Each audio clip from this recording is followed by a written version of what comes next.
Class. Market lead lamb speckle face. Market you lamb? Yeah. Market lead lamb. All right, welcome to the 2022 Dickinson County Fair Sheep Show. Glad that you're all here today. We're just getting started here with our first class, our market lead lamb speckle face. There's going to be two classes, two show classes with speckle face, and then I believe three classes in the black face lead lamb.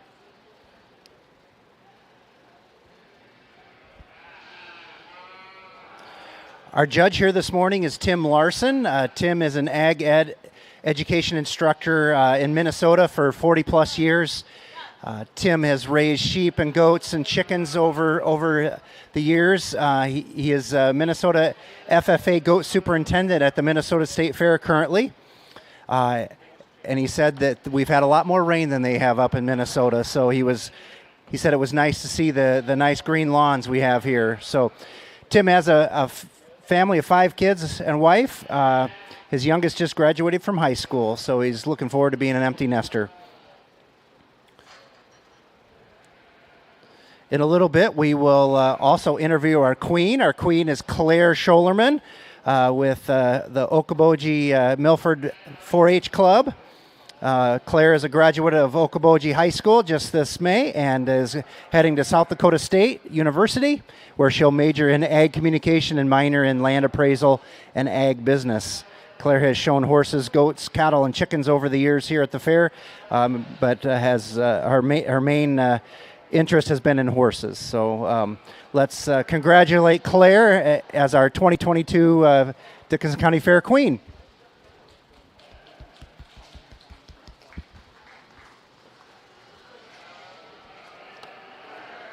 Out in the show ring, we have Caleb Frostestead with the Groom and Bloom Club, Lindsay Grau, Wesley Radcliffe, Jennifer Resch, and Taylor Tunglin.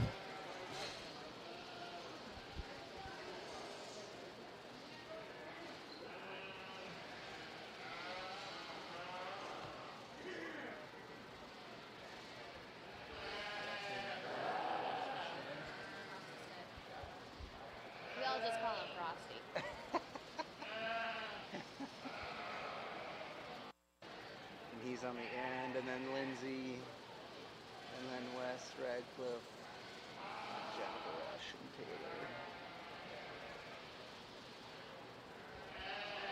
Again, if you're just joining us, we just got started here, and we are in our first show class, Speckle Face Market Lead Lamb. Again, Speckle Face Market Lead Lamb. These are our lightweights.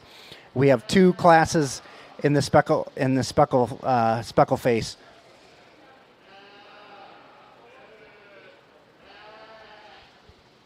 And again, in the show ring is Caleb Frostestead with Groom and Bloom, Lindsay Grau with Groom and Bloom, Wesley Radcliffe with Groom and Bloom, Jennifer Resch with the Spirit Lakers, and Taylor Tunglin with Groom and Bloom.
any stipulation like for your auctions? They have to be a certain ribbon or anything like that? Often it doesn't matter the placings or anything. I just don't want to come in and find out a class or two later I should have remembered or done something. Okay, good. All blues. Do you have? Oh, that was another thing. Do you have like board of merits or anything for the classes, or how? Or do you normally keep that for like your overalls, or what do you do? I didn't see the program. Well, they have like the 3 to 4. Okay. Other than that, and for yours, do you have like a champion? Like a champion between this class and the next class, so on? Yes. Yep, champion. Okay, Yep. good. Yep. We'll leave it at that. So all blues. Is this live? Okay, great. Well, good morning, folks, here at Dickinson County Fair. I know if you guys are getting any heat down here like we are in Minnesota today, I want to keep the show going. The first place on this end here, I really like this individual's lamb.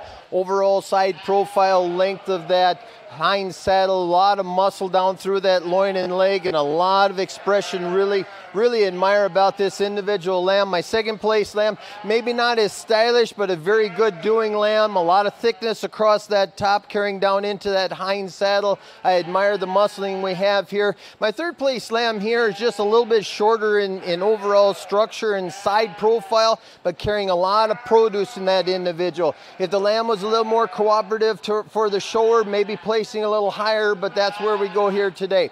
We've got a real good doing lamb here in fourth place. A lamb not quite as style and flashes. A lamb that's not quite as long in body, but carries a lot of thickness through that loin and into the leg. Just not quite as wide sprung as we've got lambs above. The lamb that we have in the bottom of this class, just a little bit softer appearing, just not quite the volume of muscle in that loin, but overall conformation staying very clean throughout front to rear.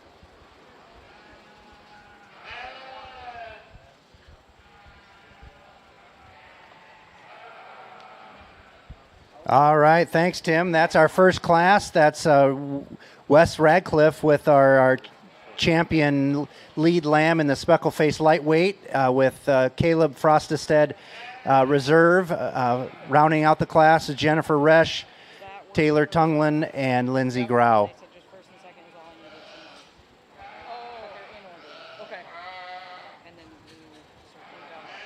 Coming out into the show ring is our second speckle-face lead lamb class. Kyle Grau with Groom and Bloom. All the 4-Hers are here with the Groom and Bloom 4-H Club. That's Kyle Grau. Sullivan Radcliffe has 2 sheep in this class. And Wesley Radcliffe has 2 sheep in this class as well.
A couple other events that are going on today.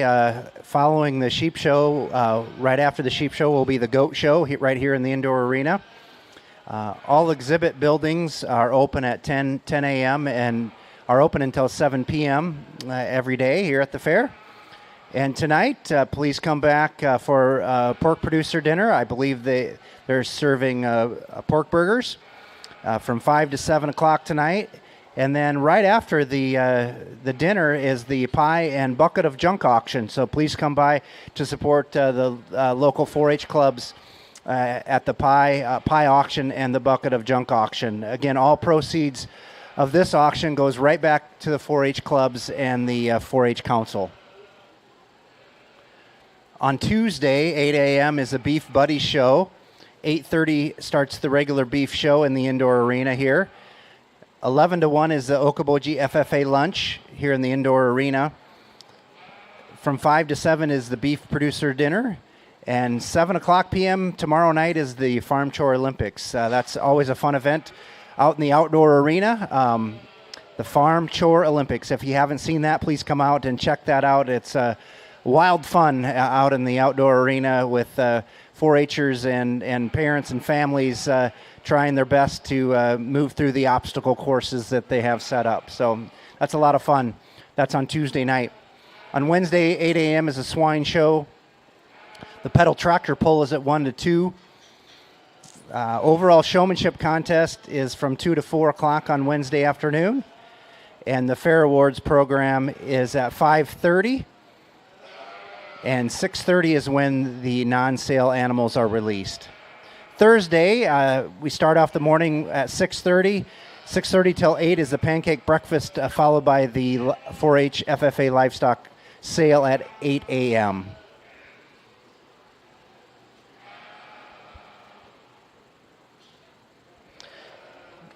Again, if you're just joining us, this is the second class of speckle-faced lead lamb.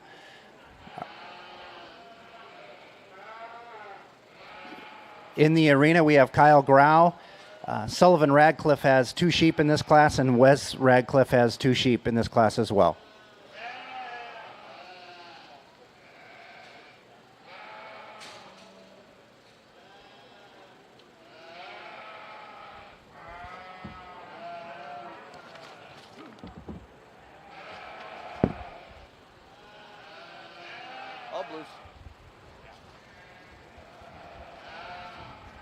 On this second class, we've got a little bit more volume, a little more muscle thickness through these lambs. They're also a little bit heavier than the previous class. I'm going to start with the young man's lamb right here. Really like the side profile, like the thickness across the top, the cleanliness that this lamb was able to maintain, which is an advantage over a couple of the lambs lower in this class.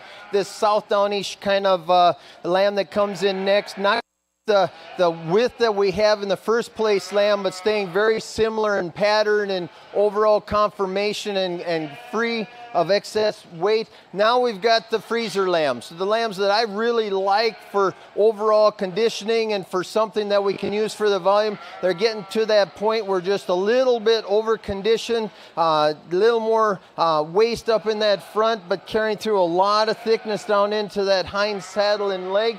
Lamb right here in fourth place, very good doing lamb. A lot of thickness in this lamb, a lamb that's just a little bit softer in the touch, not quite the overall thickness of muscling, starting to take on a little bit extra condition. Young man on the fifth spot this class, a lamb that's a really good doing lamb, a lamb that's just not quite as stylish and clean as we've gotten some of the lambs above him in the class, but very deserving of a blue ribbon for today.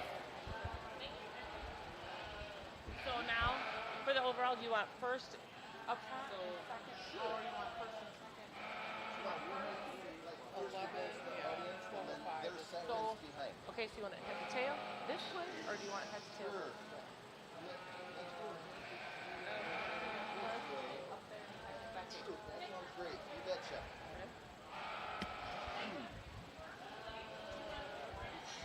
Second and yeah, that'd be great if you got a spare. 11, 16.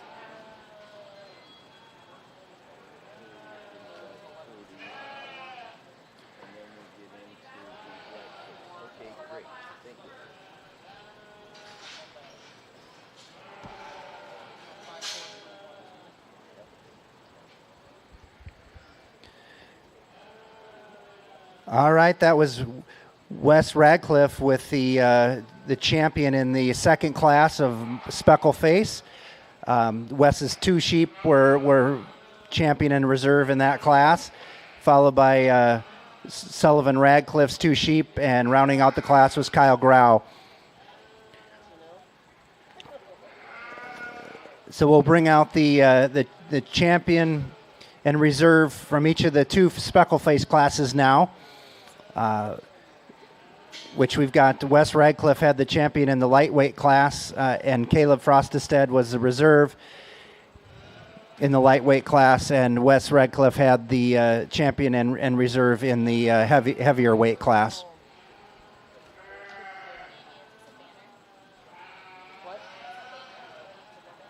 That's what we're looking at.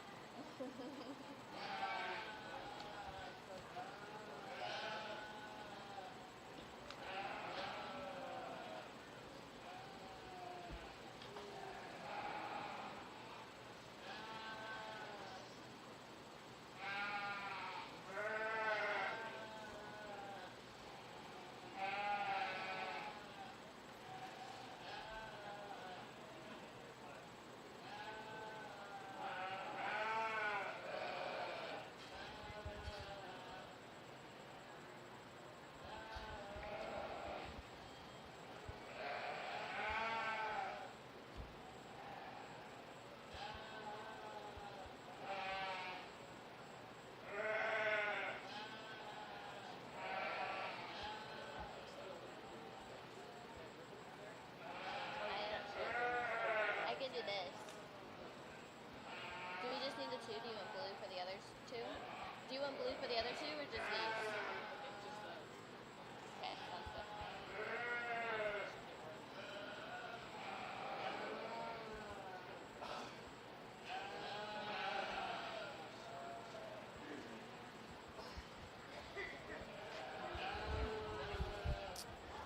This is a great indication of the rest of the show. I'm in for a real good fun time here. I really like this first 2 classes that we came out here with. If you look at them, they're similar in pattern, but yet they do have some differences. Young man on that end down there is going to be my first place today. I really like the length of body and overall conformation, especially that muscling down into that front shoulder, staying relatively clean throughout. Second place individual for this class is going to be my first place in the second weight. Really like the overall thickness through that hind saddle and into the leg, just a little bit shorter in comparison to my first place. So let's give our first and our second a round of applause as they leave when we bring in our next class here. Champion in the lightweight, got champion overall. Champion in lightweight, and then the reserve was the first and the second class. Or first and the second class was the reserve overall. Got it. All right, that's Wes Radcliffe with the champion Speckle Face. That was the lightweight champion, got the overall Speckle Face award there, and the reserve Speckle Face overall was the champion from the heavier weight class. So again, that's Wes Radcliffe with the overall champion Speckle Face and reserve Speckle Face from the lightweight and heavyweight classes.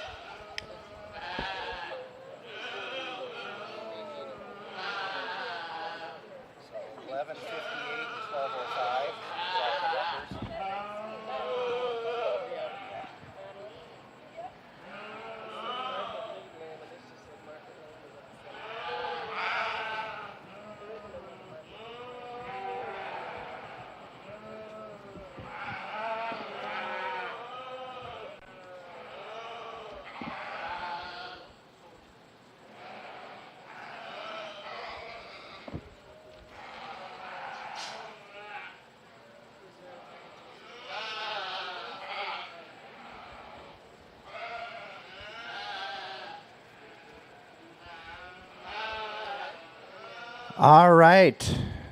Our next class has 9 entries, and this is our lightweight class of blackface lead lamb. We've got 3 classes then with our blackface category. We have a lightweight, middleweight, and a heavyweight classes here, and we've got, again, 9 entries in the show ring here now.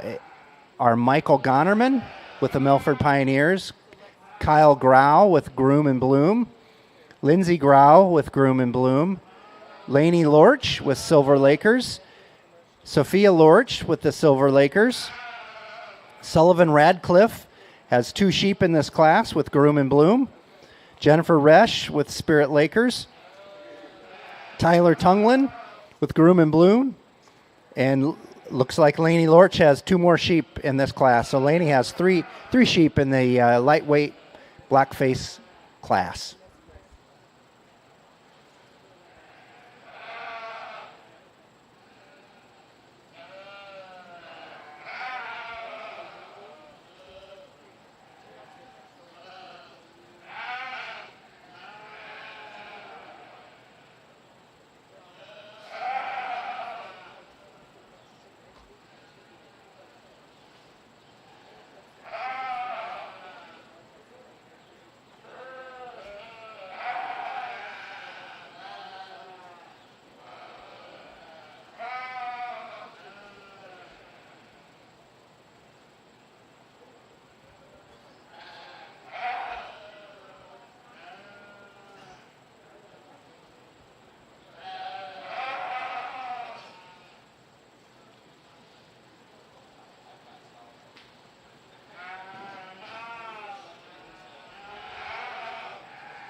All right, if you're just joining us, we're in our third show class. We're in the lightweight blackface class here with our sheep show this morning. It got started at 8 o'clock.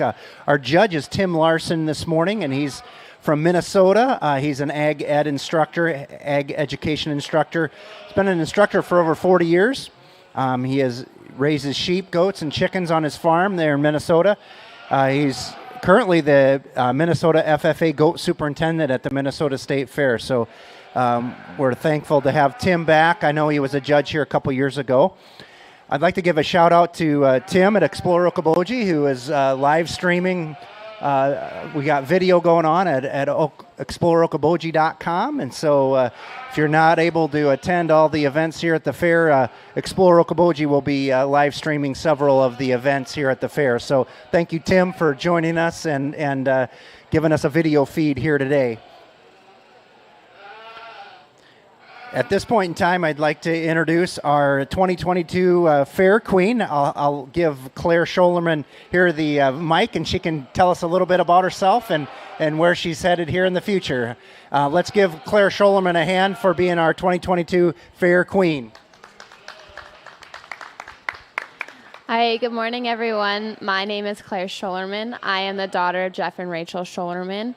I just graduated from Okoboji High School. I will be attending SDSU next year to major in egg communications with minors in egg business marketing and land appraisal. I have been a member of 4-H for 9 years now, FFA for 4. I served as our president for the Milford Pioneers, as well as vice president, secretary. I have also served as the vice president and president of the 4-H Youth Council as well. My main focus has been in the horse project, but I've shown almost every area of the fair. Thank you very much for having me today. All right, let's give Claire a hand. She's been very involved in the 4-H program for a lot of years, so congratulations, Claire. A few other events going on today. The goat show will be following the sheep show immediately after the sheep show here, so stay tuned for that. That should get started around 10 o'clock, 10:15. The exhibit buildings open at 10 o'clock, and they are open until 7 tonight. Every day from 10 to 7, you can stop in and check out all the great projects that our 4-Hers have done this year, many of which will be headed to the state fair here in a month or so. Tonight, the pork producers will be serving up dinner from 5 to 7, and following that is the pie auction. I'd like to encourage each of you to come support the 4-H clubs at the pie auction. I'm sure they'll have a lot of great pies to bid on, and that's a lot of fun. and you can go home with a great taste in pie and help support the local 4-H clubs as well. All the proceeds go back into the 4-H clubs and the 4-H council. So every dollar that gets donated gets sent right back to our 4-H clubs to support the activities that they do. Tuesday morning starts the Beef Buddies show at 8 a.m. and at 8:30 the beef show starts right here in the indoor arena. The Okoboji FFA will be serving up lunch at 11 until 1 tomorrow morning, starting at 11. From 5 to 7 is the Beef Producers Dinner tomorrow night, and at 7 o'clock is the Farm Chore Olympics in the outdoor arena. So that's a fun activity in the outdoor arena there, the Farm Chore Olympics. On Wednesday is the Swine Show. That starts at 8 a.m. From 1 to 2 is the pedal tractor pull-off. Again, the pedal tractor pull from 1 to 2. From 2 to 4 is overall showmanship. At 4:30 is the Fashion and Communication Showcase. And at 5:30, the Fair Awards program starts. 6:30, the release of non-sale animals. Any animal that is not being sold at the auction can be released 6:30 on Wednesday. On Thursday morning, the pancake breakfast gets started at 6:30. That's at 6:30 until 8, and then the livestock sale starts at 8 a.m. A lot of activities. Please come out and support our local 4-H and FFA kids.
I'm going to say they're overall, like, different. Because some of them sponsor, like, cash awards and some sponsor. Yeah, so I'd say, like, overall.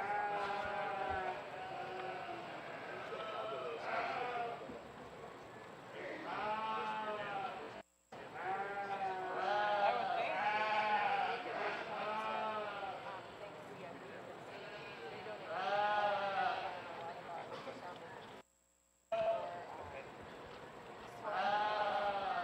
And add your bank to that too. Yes, that's this is the first year we tried to start doing this,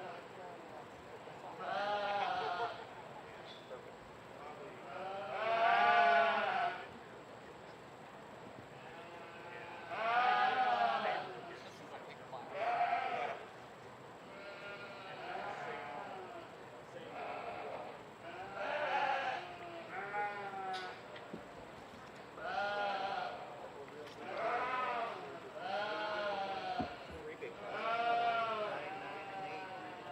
Well, actually, this one's got 11. I don't know. We just counted. Yeah. We do have 1 or 2 pens of Clover Kid sheep. Is that after? 9:30 is when we'll do that. Okay. We will not start early. We did that one year. Remember that? Oh, with the goat show? With the Clover Kid portion of it. Oh, And the yeah. grandpa and grandma's missed it. We will not ever do that again. saddle. Yeah, sure. Well, we put an approximate time down, and we went like 15 minutes early, and so a lot of the grandparents didn't get here in time for it, so we won't make that mistake. We continually learn, but yeah, when you kind of talk about scheduling, it's 9:30 is the overkill portion. We're gonna get this class done. Before we go off this class in. Scare nobody if you go to Dixon. Probably. That's what you learn without using the gate limit. Yeah.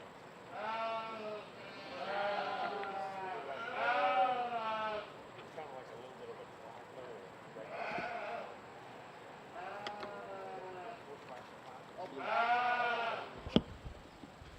Okay, we're going to start with the young man's lamb down here, if he bring him out here. By far not the widest sprung lamb that we have, but in my opinion, one of the cleanest, overall stylish lambs that we have of the class. A lot of muscle throughout that front shoulder into the loin. We've got some lambs, even though we're in that 110, 115 pounds, that are carrying extra condition. And with the price of corn and economics, we can't have lambs at this weight over condition unless, of course, you have a market for those lambs. The general market right now is not for the lightweight finished lambs. They want them a little bit more. This lamb has got a lot of style, a very nice side profile, and an extremely long hind saddle. You know, I had to feel this lamb again. Not that this young man did it, but I've seen some lambs where they've gone through, and when they were real young, they took out a rib to make their hind saddle longer. This lamb wasn't that way. I felt him, and he's got a lot of length of loin, a lot of width. Very nice doing lamb right here. Young lady comes in second place. A lamb that you look at, this one has a lot more depth of profile for this lamb, but not quite the length. You get in here and start handling this lamb. There's a lot of muscling in that front shoulder, carrying down through the top and into the hind saddle. Just not quite the length that we have in the first place lamb. Very similar pattern to our second place that we have in the third. A lamb that's carrying through a lot of conditioning across the top. Not a lamb that's fat, just a lot of muscle over that top in the hind saddle. Third place lamb here, another lamb that's a nice side profile lamb. A lamb that I would like to give just a little bit more muscle in that hind saddle. As she's walking away from you, you'd like to see just a little bit more bulge in that hind leg. As I talk to the individuals in the rest of this class, very good production lambs, but here again is kind of some of that conflict we get in the show ring sometimes, is we've got the production lambs showing against the showboats. And so you've got to kind of have that balance in there. And I think these young exhibitors did a great job with these lambs on the bottom half of this class. Very good production lambs, lambs that just quite aren't as clean throughout as the lambs that we had at the top of this class.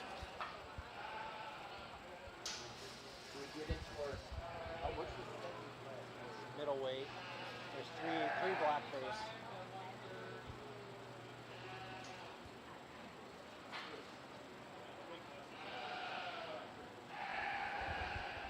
All right. Once we get the tickets here, we'll announce the placing on the on our lightweight class. Blackface. It appears though Tyler Tunglin was our champion and Jennifer Resch was our reserve champion, but we'll get you the results here just shortly.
All right.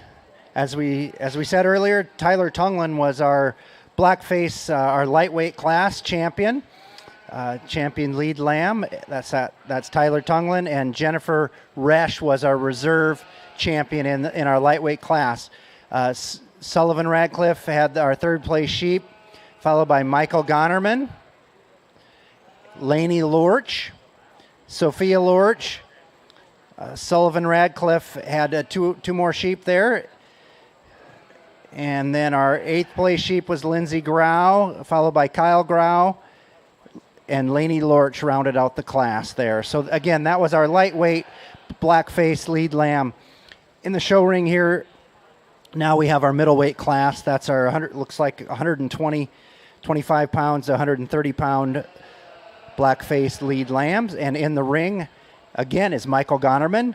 Kyle Grau has 2 sheep in this middleweight class, followed by Wesley Radcliffe. Jennifer Resch has 2 sheep in this class. Avery Smith has 2 sheep in this class. And Tyler Tunglin rounds out this middleweight class. Again, in the show ring are Michael Gonerman, Kyle Grau, Wesley Radcliffe, Jennifer Resch, Avery Smith, and Tyler Tunglin.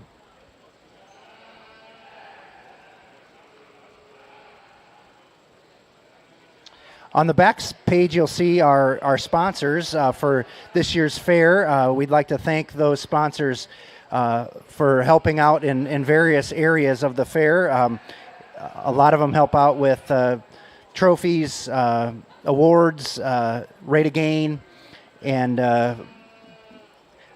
especially this year we want to give a shout out to CFE for their ring help, and they did a lot of help with the ultrasounding the animals. So thank you to CFE. A big thanks goes out to them and the rest of our sponsors, and they are Bank Midwest, Cooperative Farmers Elevator, Dickinson County Ag Society, Iowa Great Lakes Chamber, Northwest Bank, Spencer Ag Center, State Bank, and United Community Bank.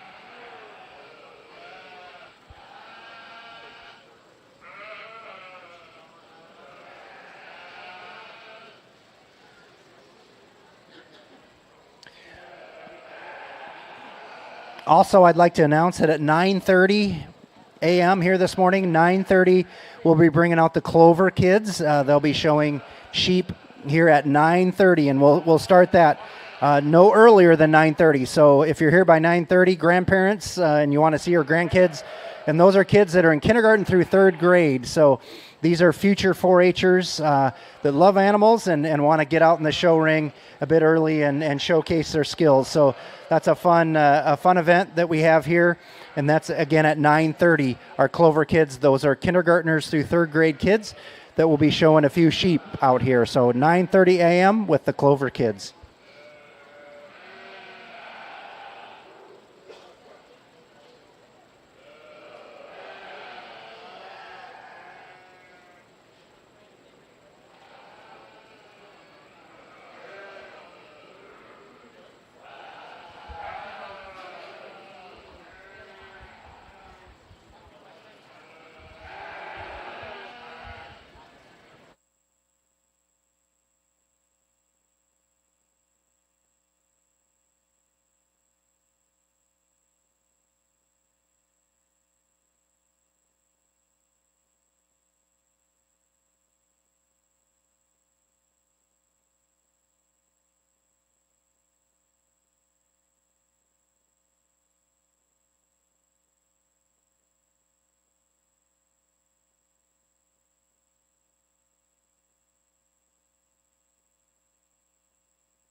If you're just joining us, we're in our middleweight class of our black face lead lamb.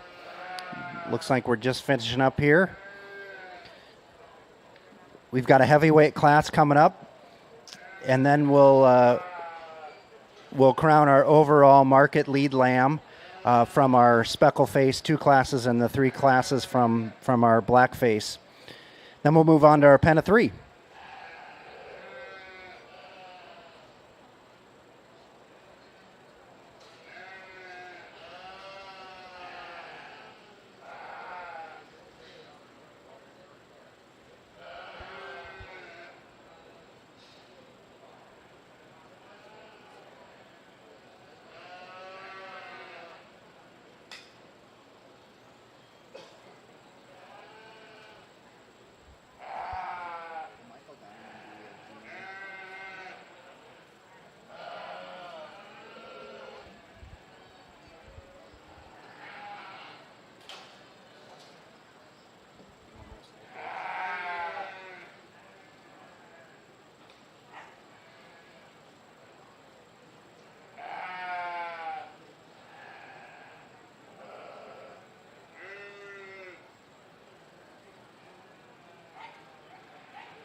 Tags only have this last 4-digit.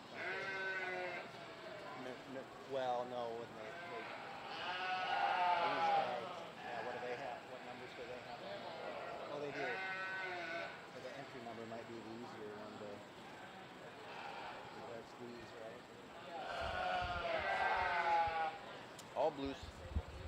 Okay, we get into this class here. Generally, you got kind of, in my opinion, you get kind of a pattern, very similar appearance in the lambs. They're all looking at that particular side profile or muscling.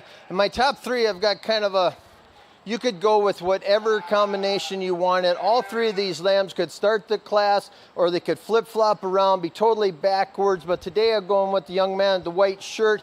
Very nice side profile lamb, a lot of clean overall conditioning, not carrying that extra cover in that front shoulder, carrying through an extremely long hind saddle down into a very good muscled leg.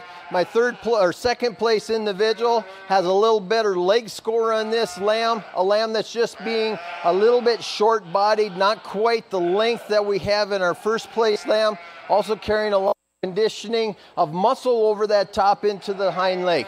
My third place individual by far is the widest sprung individual that we have in the class, but I'd like to lengthen out that ewe lamb a little bit more, make it a little more competitive with the 2 lambs that start the class here today. I talked with all the exhibitors the rest of this class and gave them a couple of pointers on how their lamb, what was good about their lamb, and how they could improve a little bit to be higher placed in this class.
All right, the results from our middleweight market lead lamb blackface class are Tyler Tunglen was our champion sheep, had our champion sheep there. That was a 125-pound sheep.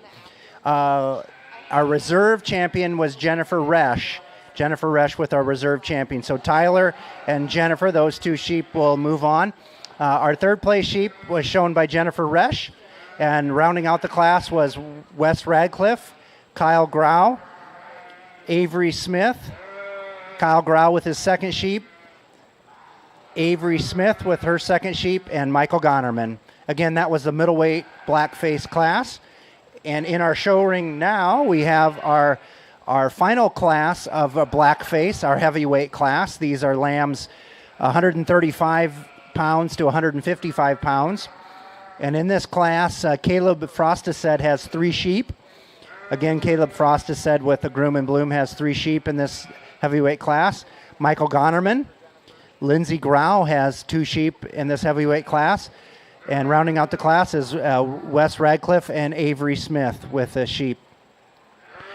So again, this is our heavyweight market lead lamb blackface, our third class in our blackface. Again, that's Caleb Frostised, Michael Gonerman, Lindsey Grau, Wesley Radcliffe, and Avery Smith. Once this class is done, we'll bring out all 3 champion and reserve champion from our blackface and crown and overall blackface champion, and then we'll bring out the 2 classes of our speckle face, our reserve and grand champion from our speckle face, and crown an overall market lead lamb champion.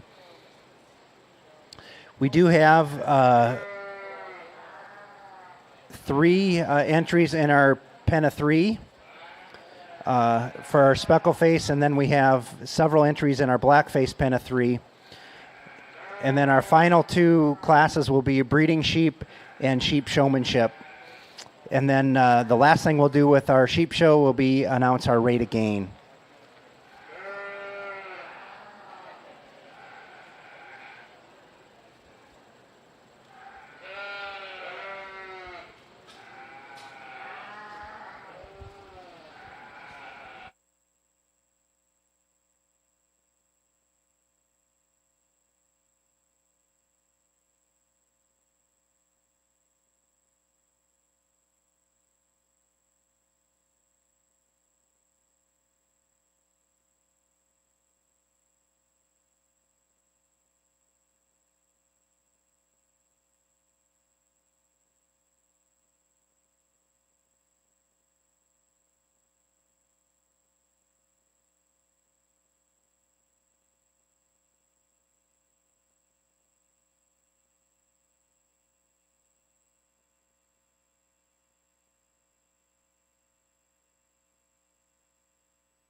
If you're just joining us, this is our heavyweight class, market lead lamb blackface, our third class of the blackface.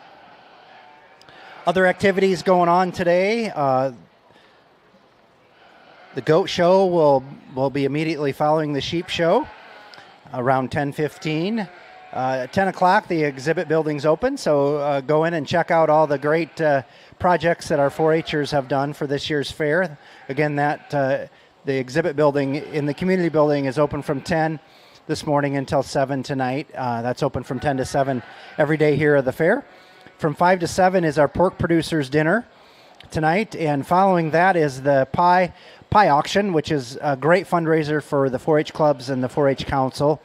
And so the pie auction and the junk auction will start at 7 p.m. tonight. And again, please come out and support our local 4-H'ers. That every dollar that gets raised at the pie auction goes back to our 4-H clubs and the 4-H council. So that's a great fundraiser for the clubs. Plus, you get to bring home a really good tasting pie if you're the winner of that. On Tuesday, tomorrow morning gets started off with our beef show. The Beef Buddy show is at 8, and the beef show at 8:30 right here in the indoor arena. From 11 to 1, Okoboji FFA will be serving a lunch here in the indoor arena. From 5 to 7 tomorrow night, the beef producers have their dinner at the Expo Center. Again, that's 5 to 7, the beef producers. And at 7 o'clock tomorrow night is the Farm Chore Olympics in the outdoor arena. That's a really fun activity. If you haven't seen the Farm Chore Olympics, check that out tomorrow night. That's in the outdoor arena. That's a really, really fun event to watch. Wednesday, get started with the Swine Show at 8 a.m. 1 to 2 o'clock is the pedal tractor pull. From 2 to 4 is our overall showmanship contest. 4:30 on Wednesday is the Fashion and Communications Showcase. That's in the Expo Center. 5:30 on Wednesday is our Fair Awards program, and 6:30 p.m. on Wednesday is when the non-sale animals get released. So at 6:30, the animals that do not go to livestock auction can be released. Thursday morning from 6:30 until 8 is our pancake breakfast right here in the indoor arena, and at 8 o'clock sharp, the livestock sale gets started, and that's on Thursday morning.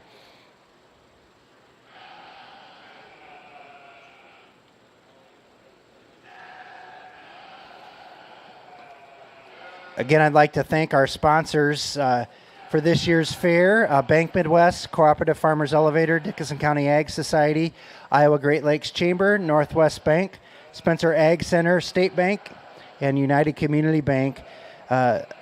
Special thank you to CFE for their ring help and helping with the ultrasounds at this year's fair. So CFE, a big thanks to you. All right, so we've got like it's common in a number of fairs, the exhibitor showing the lamb may not be the owner of the lamb, so I was jumping back and forth trying to explain to the exhibitor what I liked or what I would change about their particular lamb to place a little bit higher in today's class that we have in front of you. So that's where I was going back and forth. The young man on the end here by far does not have the widest sprung lamb that we have in this class, but by far from front to rear has the cleanest muscled, clean topped individual, long length of body. Would like to maybe give them in comparison as you look at that particular lamb, got a lot of muscling in that front shoulder in comparison to our second place lamb. Our second place lamb is a little bit wider sprung, but not the length of loin that we have in our first place lamb. And as you watch this lamb walk away from you, we've got a lot of bulge in that rear leg, but doesn't quite carry down as far into that top as we did in the first place. Third place lamb that we have here, the overall cooperative lamb of the class. Okay, so maybe not. But this lamb has got a lot of eye appeal. This lamb has got a lot of width and thickness across the top. The one thing I would like to change about this lamb is maybe give them a little bit more length of loin to compete with the first and second place lamb. I talked to the other exhibitors in this class about a couple of things they could tweak. Granted, we don't have a magic wand to change the lamb, but something that could be changed a little bit about their lamb to be more competitive and placed and higher in today's class.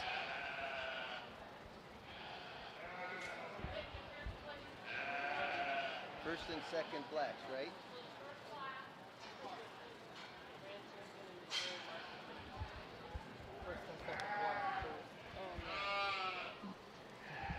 All right, so Caleb Frostastad, 640 is 1. Lindsey Grau, 553 is 2. Caleb Frostastad, 641, 3. Wes Radcliffe, 888, 4. Avery Smith, 1002. Caleb Frostastad, 639. Lindsey Grau, 555. Michael Gonnerman, 638. All right, here are the results of our heavyweight market lead lamb black face class. Again, our heavyweight class. That was Caleb Frostastad with our champion heavyweight. Our reserve champion was shown by Lindsey Grau. Rounding out the class was Caleb Frostastad had our third place sheep. Our fourth place sheep was shown by Wes Radcliffe. Avery Smith, fifth. And rounding out the class was Caleb Frostastad, Lindsey Grau, and Michael Gonnerman. Again, that was Caleb Frostastad with our heavyweight black face champion, and reserve was Lindsey Grau.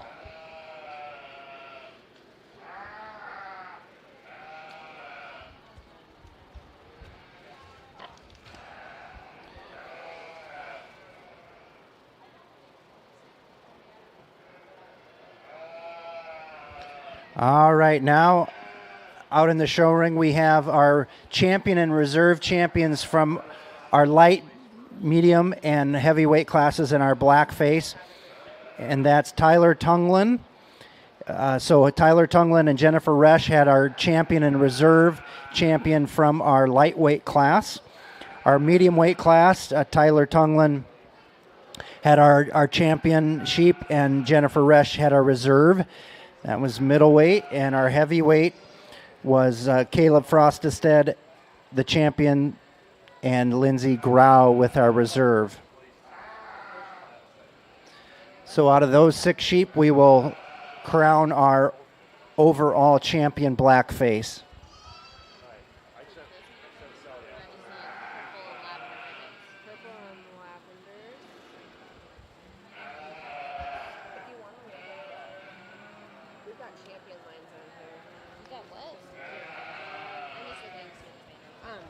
I don't know if you've said it yet, but I want to do a thank you for our sheep and goat committee of volunteers. Okay. They put in countless hours to make this happen. And then at the end of the day, is it possible for me to grab a photo of your notes so I can actually type up stuff for next year? Sure. Some of this stuff make it easier. Sure, yeah. Yep. Just before you skedaddle after the show today. Sure. I'd love to have a photo.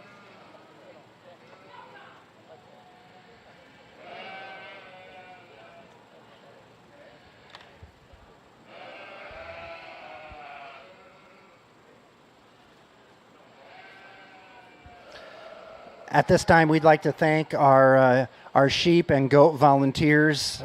These volunteers have put in a lot of hours over the last few months and days, especially here at the fair. So a big thank you to our sheep and goat volunteers for helping organize and I put on today's sheep and goat shows. So thank you to all those that have helped in the process. So thank you.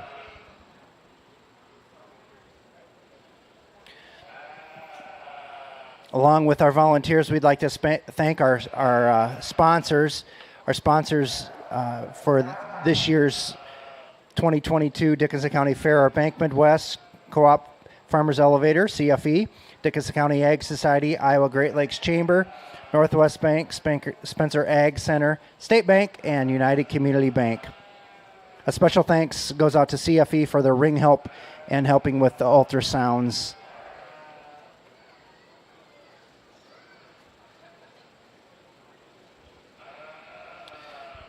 At 9:30 here this morning, we'll be bringing out our Clover kids. So if you're a grandparent or parent and you have kids at kindergarten through 3rd grade, please come out to see the Clover kids get started with showing.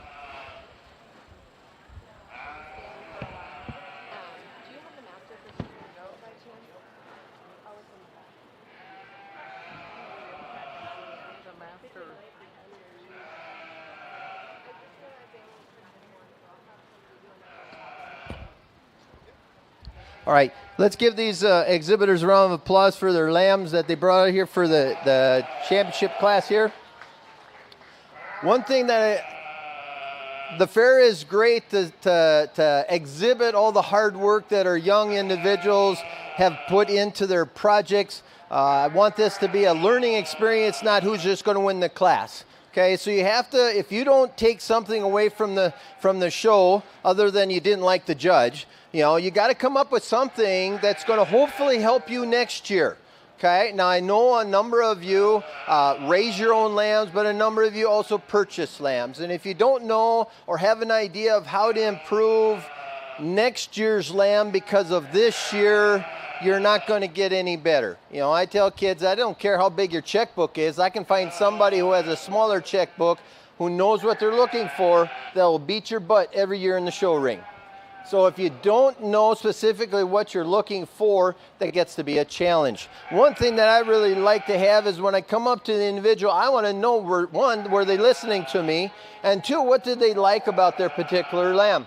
What would they change about that lamb? Again, were they listening, or did they know something because maybe they've been working with that lamb, or they've maybe been to a couple of other shows and heard other judges say good, bad, or otherwise about their particular lambs?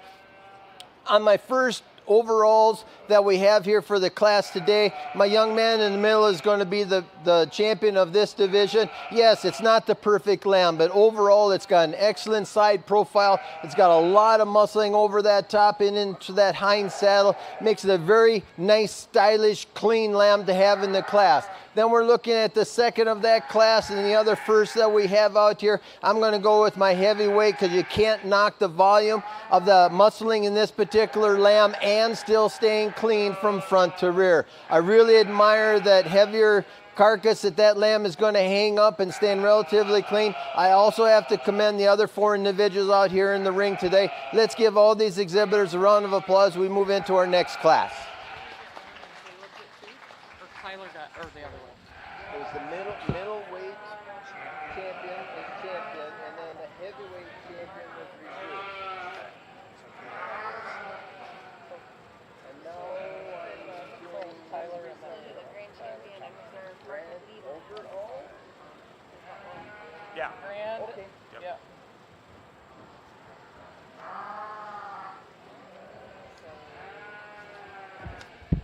All right, so that's Tyler Tunglin with our middleweight blackface champion being our overall blackface champion. So Tyler Tunglin with being our champion blackface, and our reserve blackface was Caleb Frostestead he had the heavyweight lamb again. So let's give a big round of applause to Tyler and Caleb for our champion and reserve champion blackface.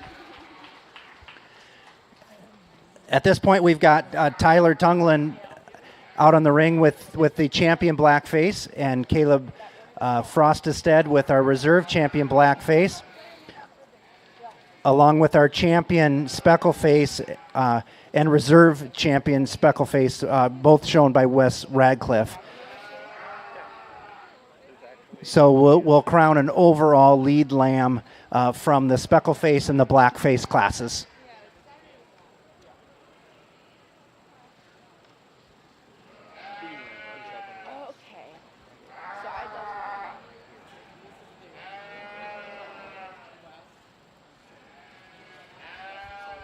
I think we double printed banners accidentally, but that's okay. I don't have the year at the top, so. Yeah. Which one's Tyler? Sweet. I'm gonna make a note on there for. Yes, ma'am. Breeding lamb. Okay. Yep. So Commercial. Okay, and then we had a almost same haircut. Yeah. banners were put on rush because they didn't have the right date written down for when we needed them by. So, Will we do Clover Kids right after this? That was why I was here. We'll do it immediately following the sheep show. Okay. So it's going to be a little slower. Okay. It'll be maybe around 10. Yeah. It'll following the sheep show approximately 10 o'clock. Okay. We don't have a lot left yet, but it's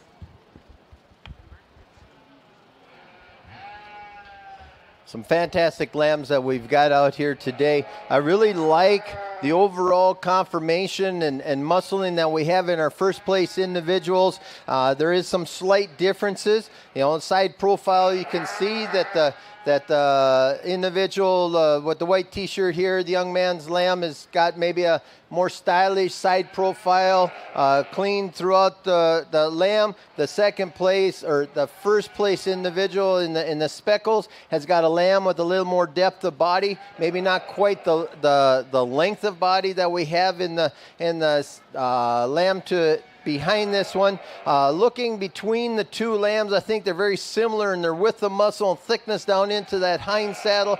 I'm going to give the nod to the young man with the white t-shirt. Just a lot of muscle and conformation there. The young man with the speckle face is going to be reserve champion today. Very nice, good doing lamb throughout the individual. Just like to maybe stretch them out just a little bit to top off this class. Let's give all four exhibitors a round of applause as they're exiting the ring, and we bring in our next class.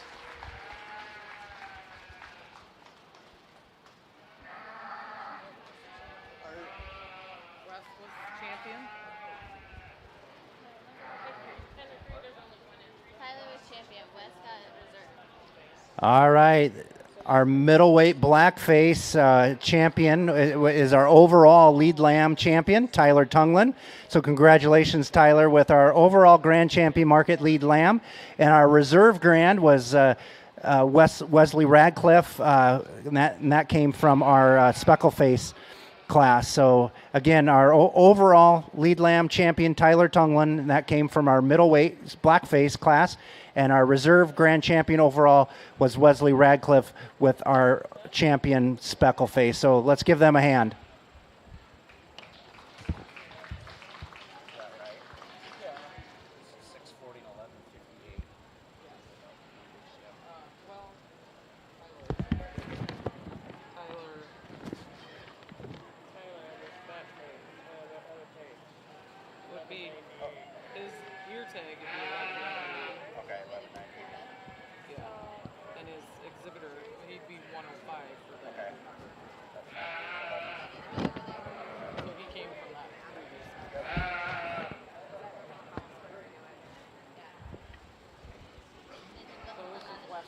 All right, I was just told that the Clover kids, they're going to get started with that right after the sheep show. So immediately following we've got the pen of three classes, the breeding lamb, and the sheep showmanship, and then we'll do the Clover kids. So apologize for that. That's probably going to start around 10 o'clock. So Clover kids will be immediately following the pen of three, breeding sheep, and the sheep showmanship.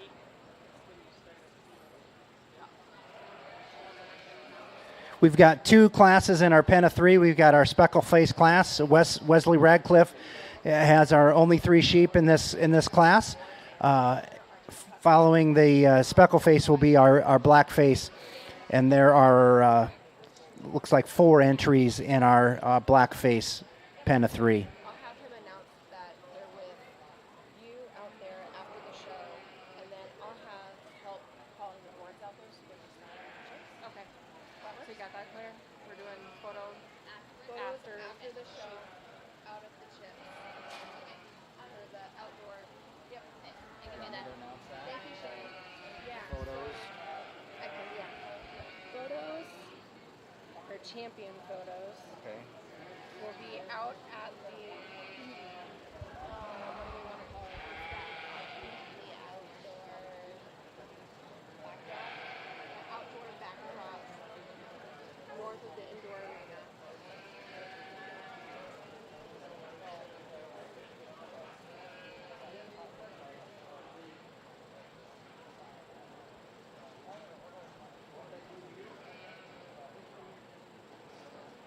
Right up here. Yep. After the sheep show, So all champion all champion from all classes. from all All right, another announcement here. Please note that photographs will be taken of all champion, so champion sheep in all classes, will be taking photographs at the outdoor backdrop just north of the indoor arena here. So immediately following the sheep show, please grab your sheep and head out to the backdrop here just north of the indoor arena, and we'll be taking photographs. So again, all champion in all classes, champion of all classes, photographs after the sheep show. Thank you, Brad. Okay, so we've got, that will be,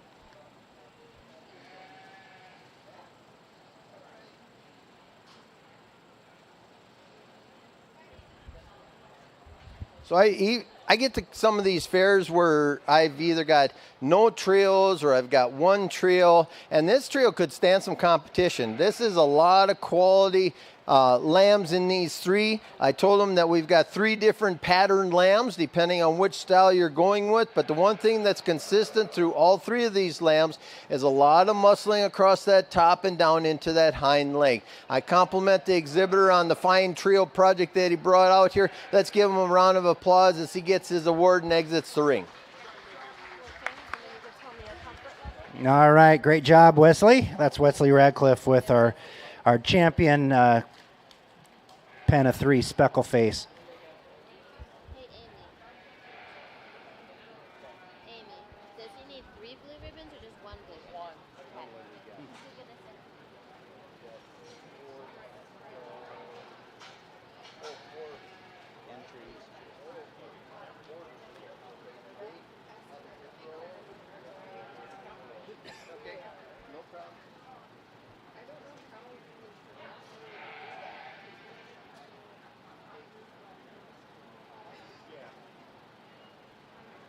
Is Dad babysitting today or Grandma?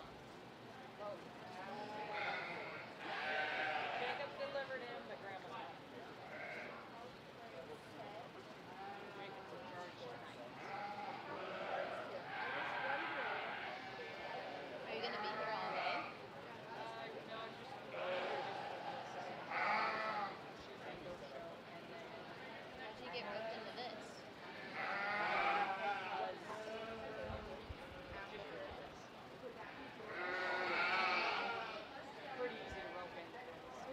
All right, we've got 4 entries in our blackface pen of 3. Those 4-H'ers are Caleb Frostisted, Sullivan Radcliffe, Avery Smith, and Laney Lorch. Again, that's Caleb Frostisted, Sullivan Radcliffe, Avery Smith, and Laney Lorch. Our 4 entries in our market pen of 3 blackface.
I'd like to take this time to again thank our judge, Tim Larson. Tim comes to us from Minnesota. He's an ag education instructor. He's been an instructor up north in Minnesota for 40 plus years. He's also raised sheep, goats, and chickens over the years. He is currently the Minnesota State Fair FFA goat superintendent, and he's got 5 kids. His youngest just graduated from high school. So let's give Tim Larson a hand and thank him for coming down here to be our judge.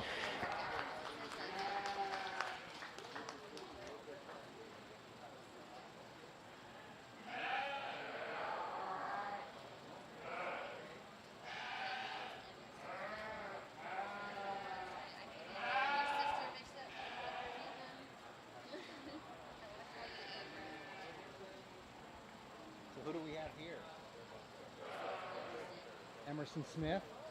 I thought so. Are you the youngest of the 3 Smith girls? You're the middle one. What grade are you in? You're going into 4th. Very good. So you get to start 4-H. Yeah. Are you gonna be showing a sheep here in a second for the Clover kids? No. So what are you, Little Miss Dickinson County Fair? Is that have they always done that? Or is this the first year they've always done that? It's definitely started to become more popular. So Emerson, right? You want to tell everybody about yourself? How about I interview you? No?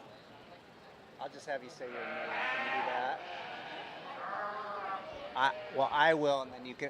I'll prompt you. How's that sound? Or how about if Claire does? We'll let Claire talk first, and then have her interview. Yeah, I'll ask you just like a couple questions, okay? I'll ask you, what's your name? And how old are you? And where do you go to school? And yeah, what's your favorite thing about the fair? Okay, and what's your favorite animal? I'm just going to chalk down, and then they can... Okay, and then are you doing anything for Clover Kids? Because it's getting warmer out here, and the lambs aren't being as cooperative as they were when we started the show. So the third set in line will be your first. They're all blue. And then the second is the reserve is the second. And then we're going to go to the opposite end for 3 and 4 down here. Okay, so instead of it's getting warmer, the lambs aren't quite as cooperative as they were at the beginning of the show. Our first place trio is going to be the individuals right here. Yes, they're not totally uniform as a pen of 3, but there's a lot of similarities between those 3 lambs, and I really like their overall conformation and muscling. Our second place trio, if you will, is going to be the trio right here. Lambs that are very similar in pattern. They are not the heaviest lambs that we have in this class, but they're lambs that stay uniform fairly well and consistently. Our third place trio is going to be down here talking with the exhibitor. There's 2 lambs, very similar pattern. We got a third lamb that we'd like to make some changes to. And when we're trying to put together a trio of lambs, we're trying to look at 3 lambs, even though they may not be the same size, that they're basically the same conformation or style. And we've just got of sorts of a flat tire on our 3-tire cart over on this one. The fourth place trio that we have down here are 3 lambs that are good doing lambs that are just a little bit green in their pattern, need to have a little bit more conditioning to compete against the other 3 above them, but well deserving, in my opinion, staying in that blue category. Let's give all 4 trio exhibitors a round of applause as they exit and we bring in our next trio class. All right, that's Caleb Frostestead with our champion Blackface Pen of 3 and Sullivan Radcliffe with our reserve Blackface Pen of 3. Next, we'll bring out Wes Radcliffe's Speckleface Pen of 3, and Caleb will stay out here, and we'll see who our grand champion overall Pen of 3 is.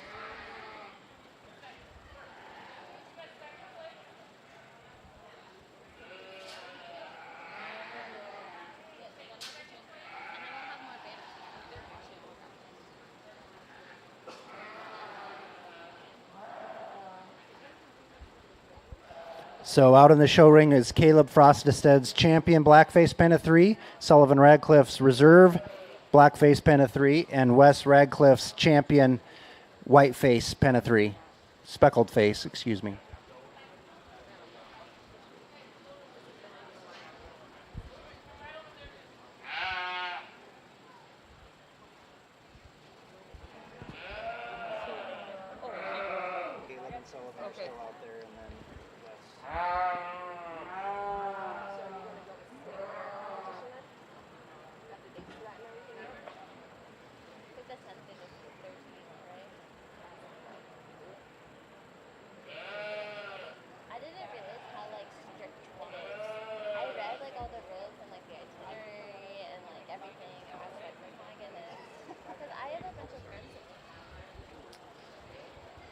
As I was talking in the class before in the trails, we're looking for similar style and pattern and uniformity. They might be different weights, and so there's going to be some of those differences. I think the exhibitor right here came in with the most package trio that we have of the two that we're considering for champion today. He'll be champion, reserve champion will be our first place blackface. Let's give both exhibitors a round of applause for their excellent lambs they brought out here. Nice job.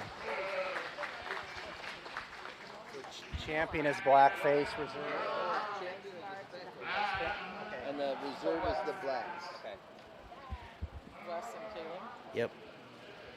Because the speckles came out of the holding ring. Yep. And yeah. And then the champion blackface was the reserve champion. Right. All right, so our grand champion pen of 3 was coming out of our speckle face. That's Wes Radcliffe with our grand champion market pen of 3, and our reserve grand champion pen of 3 was Caleb Frostestead coming out of our blackface class. So let's give Wes and Caleb a hand.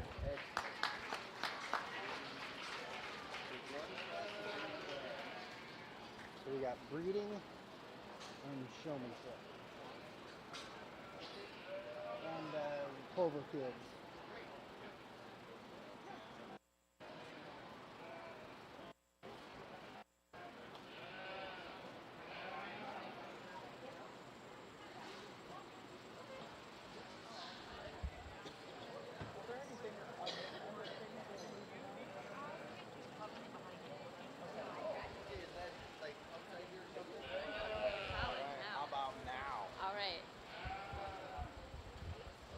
All right, good morning, everyone. If you do not already know, my name is Claire Schulerman. I am 2022 Dickinson County Fair Queen. And with me today, here, come out here, I have the Little Miss Dickinson County Fair Queen. So if you would, please, what is your name? Emerson Smith. All right, and how old are you today, Emerson? I'm 9 years old.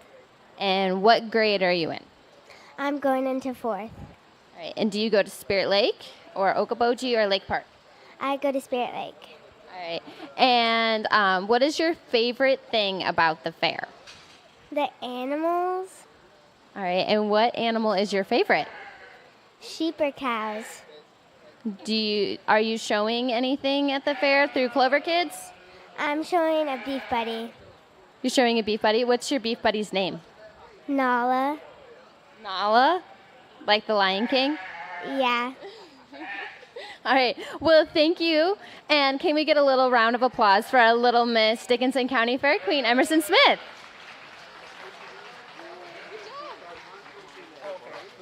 Or if you got pros and cons about what we can do better, we're always looking for improvement. Yes. That sounds good. These are commercial ewe lambs? All right. Thank you, Miss Emerson Smith. You did a great job. She was a little tentative to do an interview there, but our 2022 Little Miss Dickinson County and our queen, Claire Schulerman. So thank you for both of them for coming out and helping with this year's fair.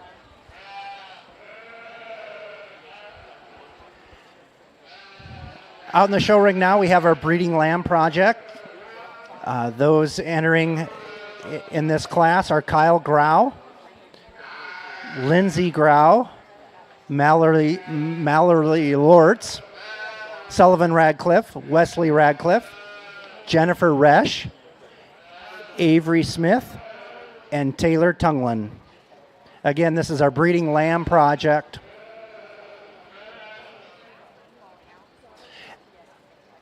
After this class, we'll have our sheep showmanship, senior and junior, and then we'll bring out our Clover kids after that.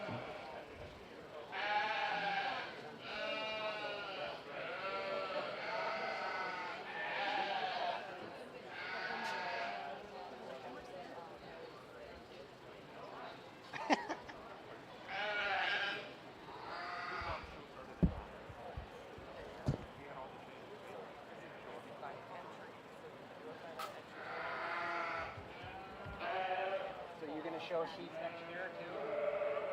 Yeah. Did you do all the work this year? Probably. No. Yeah.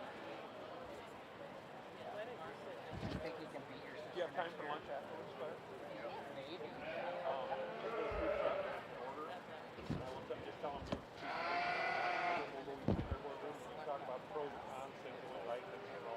got ideas to help us improve, that's what we're all about. You got time for lunch? Afterwards? Talk to your coach? You're welcome. If you want to. You're welcome. We usually get lunch at a food truck and then go over and eat there. So if you want to come with us, you're more than welcome. There you go. But don't feel free to do it if you want to. If not, that's okay. All right, we got just a couple more classes here left with our sheep show this morning. Immediately following our sheep show, we'll do the Clover kids, and then we'll move on to the goat show, hopefully starting around 10:15 or 10:30 for the goat show. Tonight is our pork producers dinner from 5 to 7 o'clock. Again, our pork producers will be serving up dinner tonight from 5 to 7. And right after that is the pie and the pie auction and bucket of junk auction. And if you haven't gone to that, it's a great fundraiser. All the proceeds from the pie auction and the bucket of junk goes right back to the 4-H clubs and the 4-H council. So it's a great fundraiser for our clubs. Please come out and support our local 4-H clubs by bidding on pies and the bucket of junk. Again, that's tonight at 7 o'clock, immediately following our pork producers dinner. Tomorrow, the Beef Buddy show starts at 8 o'clock with the beef show starting at 8:30. 11 to 1 is the Okoboji Ffa Luncheon. That's from 11 to 1 tomorrow. From 10 to 7 every day, the exhibit buildings are open. So at 10 o'clock every day, the exhibit buildings open, and please go on in and see what great projects our 4-Hers have done this year. Tomorrow night, beef producers will be putting on dinner from 5 to 7. And 7 o'clock tomorrow night is the Farm Chore Olympics. That's a really fun, very comical activity. The Farm Chore Olympics, again, that's 7 p.m. in the outdoor arena. So if you haven't put a team together for that, please do so. I know that they're accepting several teams, and it's just like the Olympics, except for a lot of farm chores are the different activities in that. So a lot of fun. That's a lot of fun every year watching that. Wednesday at 8 a.m. is the Swine Show. Pedal Tractor Show is from 1 to 2. 2 to 4 is overall showmanship contest. 4:30 is our fashion and communication showcase. And at 5:30 is the Fair Awards program. Thursday morning from 6:30 until 8 is our pancake breakfast. And 8 o'clock is the start of the livestock sale.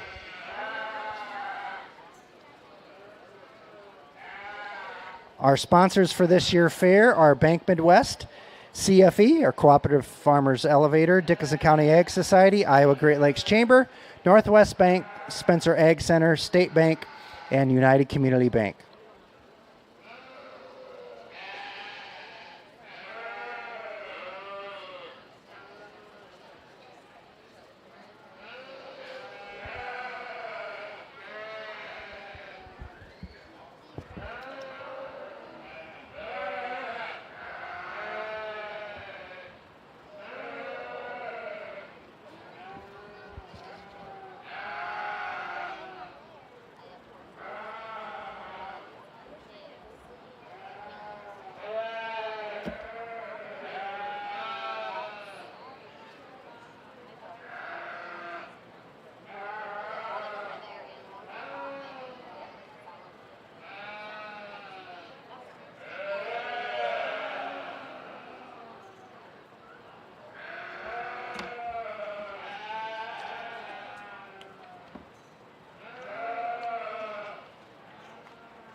In the commercial lamb class, I'm looking for similar traits, not everyone, but similar traits that we have in the market lambs. I want some size and scale, and I want that ewe lamb to be able to move out free and easy. I got just kind of at the last minute looking at the two here. The young lady in the green is going to be first place individual. I really like the overall size and scale, just maybe a little bit more size and scale than I have in my second place individual. Now, if you're looking for style, your second place individual by far beats out the first place on style and appearance.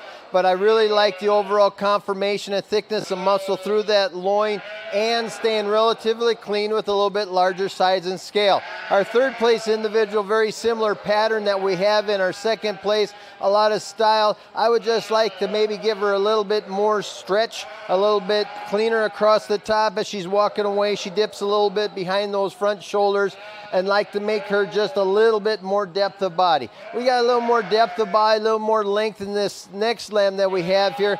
Not quite the muscle expression, not quite as lean, and walking out just a little bit stiff-legged. The young lady brings in a very nice doing lamb right here, a lamb that moves out fairly well in its feet and legs. I would just like to make it a little bit more uniform in its depth thickness from front to rear, pinching just a little bit from behind. Young man that comes in next, a nice bulky shaped individual, an individual that I would just like to make it a little bit more uniform, give it a little bit more length of loin compared to a couple lambs above.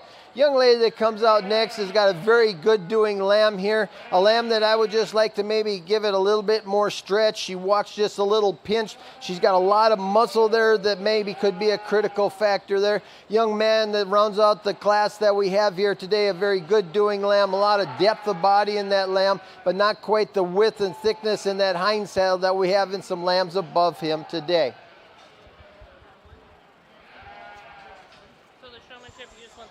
And you'll just do whatever you want. Taylor time 196. Sully Radcliffe 902. Avery Smith 1007. West Radcliffe 890. Lindsey Brown 556. Kyle Brown 546.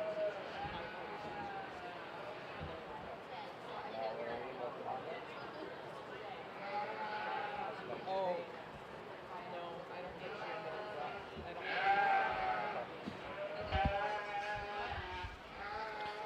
All right, the results from our breeding lamb project. Jennifer Resch had our champion breeding lamb. Our reserve champion was shown by Taylor Tunglin. Rounding out the class was Taylor Tunglin's second sheep. Our fourth place sheep was shown by Sullivan Radcliffe, followed by Avery Smith. Wesley Radcliffe with his second sheep was sixth. Lindsey Grau and Kyle Grau rounded out that class. So again, congratulations to Jennifer Resch and Taylor Tunglin with our first and second, our champion and reserve champion breeding lamb. Let's give them a hand.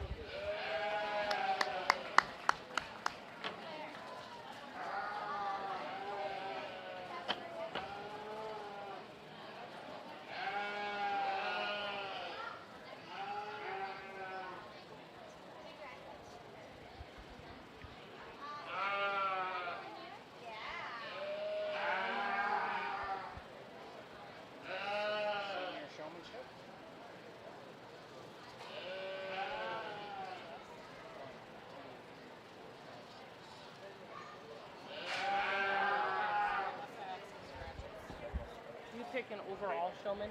Do I have to keep the top one out of here? Just junior and senior. Just junior. Okay. All right. Just wanted to make sure so I can let these all go when they're done. Okay. All right. So we got Caleb. Perfect. Thanks, Dave. Caleb. So Lindsay, Mallory, and Sophia.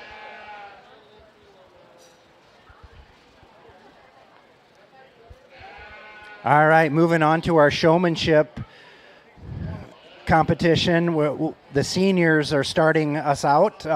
So those showing here in our senior sheep showmanship class are Caleb Frostestead with the Groom and Bloom Club, Michael Gonerman with Milford Pioneers, Sullivan Radcliffe with Groom and Bloom, Wesley Radcliffe with Groom and Bloom, Taylor Tunglin with the Groom and Bloom, and Tyler Tunglin with Groom and Bloom.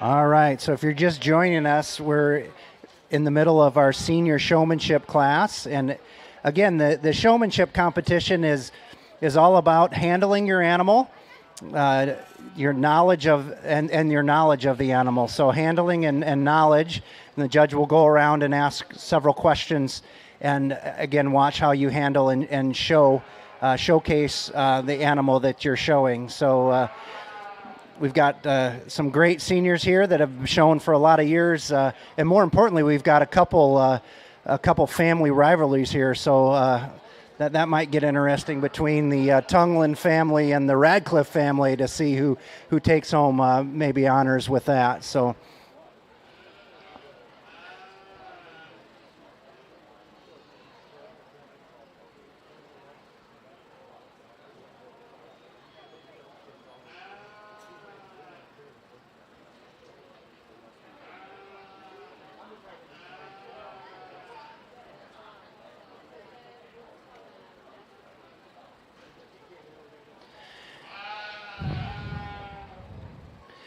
We'd like to thank Explore Okoboji. Tim over there is handling our videoing and doing the live stream, and they'll be out here many days for many activities throughout the fair. So thank you to Explore Okoboji for our video live stream and Tim. So let's give Tim a hand for coming out and helping us out with that. So if you're not able to attend any of the events, check out exploreokoboji.com and you can watch it live there from the comfort of your home. So again, I'd like to thank Tim Larson, our judge. He's been an ag education instructor for over 40 years, and he comes to us from Minnesota, and he is currently the Minnesota State Fair goat superintendent, so a lot of knowledge, and he's been here several times before. So thank you to Tim Larson for being our judge here today. Also, a big thank you to our volunteers. Many have helped organize and put on today's show, both the sheep and the goat show. So we want to thank you, our many volunteers, for helping out with that. Also, our sponsors for this year's fair are Bank Midwest, CFE, Dickinson County Ag Society, Iowa Great Lakes Chamber, Northwest Bank, Spencer Ag Center, State Bank, United Community Bank, and Farmers Savings Bank.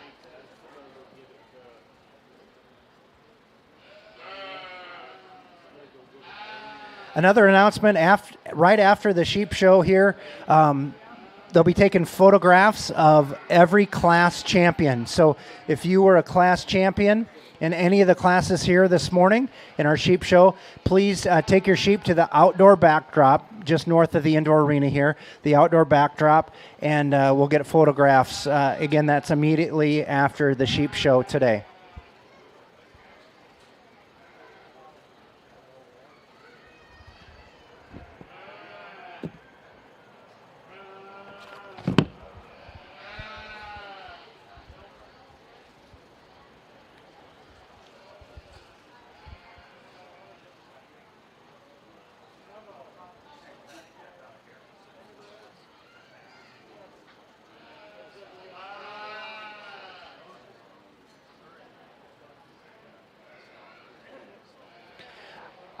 I've got a trivia sheet for those of you that are interested in a bit of trivia regarding the fair. got this from a few years ago. We actually had a trivia contest during the sheep show, but 1916 was the first year that 4-H started in Dickinson County. So 1916, so we're going on 106 years 4-H has been going on here in Dickinson County.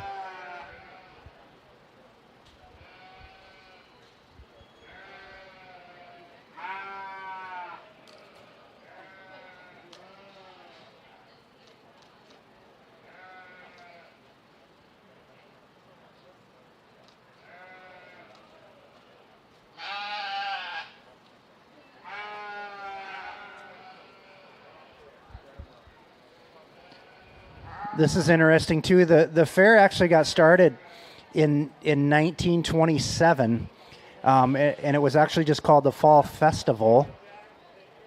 And then it was called, by 1930, it was called the Club Congress.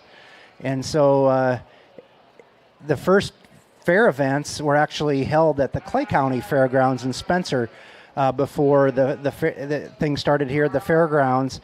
And it looks like that was in 1938 was when the Club Congress Board became the Dickinson County Ag Association.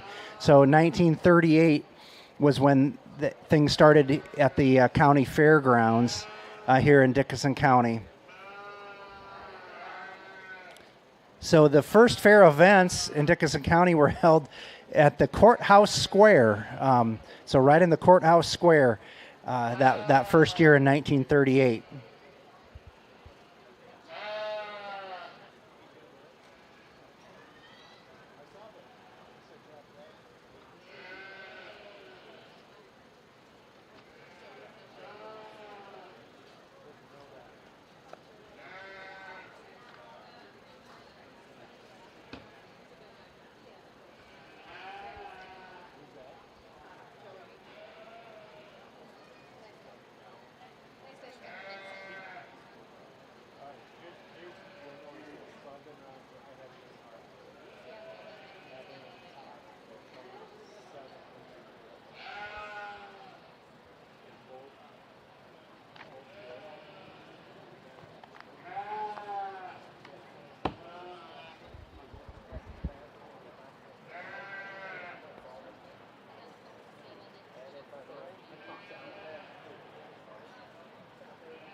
So, one thing in showmanship, and some judges do it different, and that's their prerogative.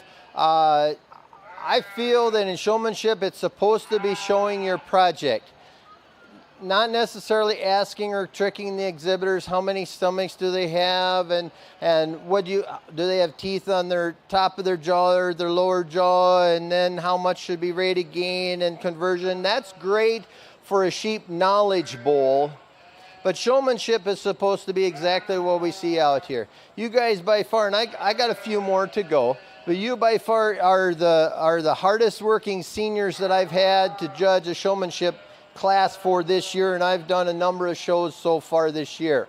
Some of you, to your advantage, disadvantage, have been in practically every class, so I see you a lot. That's an advantage sometimes, and sometimes that could be a disadvantage. I know also some of you have not been in every class, so you only get just maybe a little exposure to that judge. Juniors, as a suggestion, this is a great class of seniors to be watching.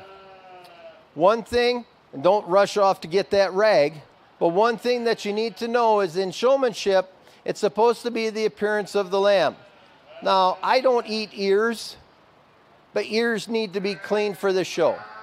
And I got a couple of you on that.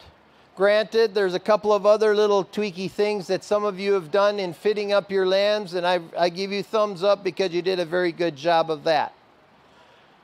I can only give one champion today. Unfortunately, I can't give purple ribbons to everybody. You've done a fantastic job, but the champion that I'm going to have today is going to be the young man in the white t-shirt in second spot right here. My reserve champion is going to be a young lady who had to fight the cast on her foot the whole show and has done an excellent job. Her lamb wasn't quite top notch this year, but hey, you guys watch out. She might kick your butt next year. Let's give all of these exhibitors a round of applause, and then we'll bring in the juniors.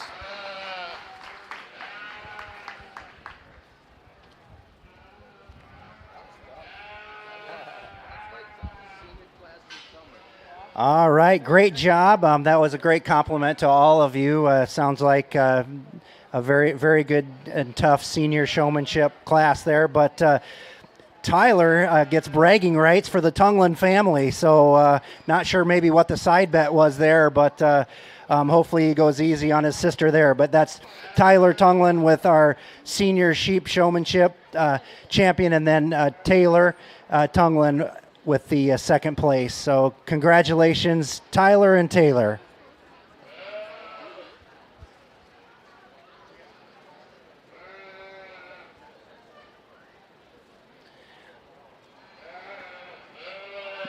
We have two exhibitors for our junior sheep showmanship. Jennifer Resch with our Spirit Lakers 4-H Club, and Avery Smith with Groom and Bloom. So Jennifer Resch and Avery Smith out on in our show ring here for our junior sheep showmanship.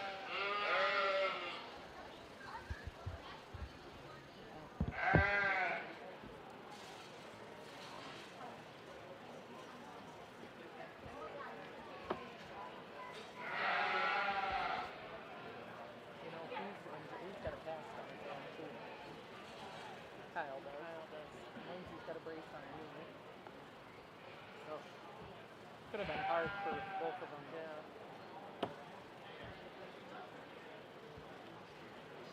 What is the age group? When do they become a senior? Is it 9th grade or?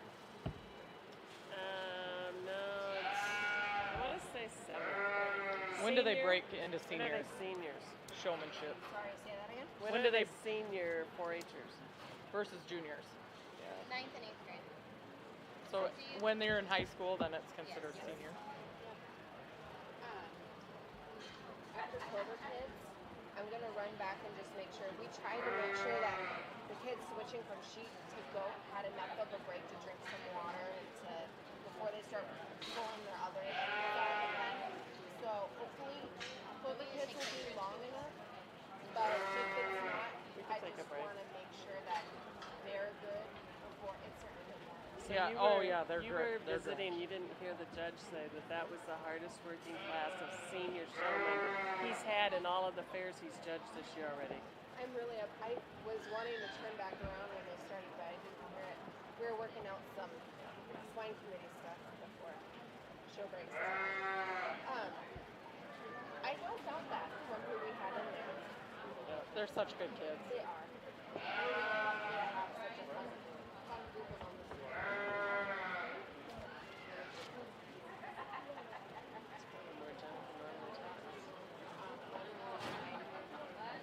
Photographs? Yep.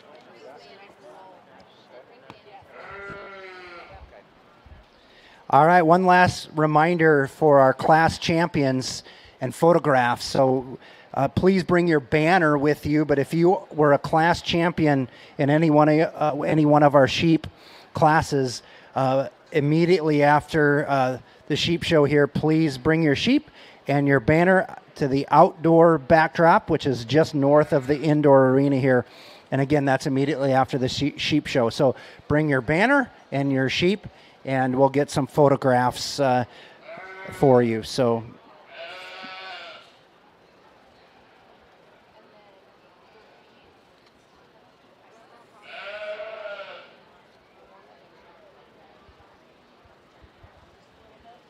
But he actually tied for 8th place 3 times, and the guys didn't want to place all the way up. They just wanted to have 10 spots. So for the 8th, 9th, 10th places, they want all of that money summed and then divided amongst the kids. And I'll make that into a sticky note. So we don't give. I don't know how you talked about how you talked about that.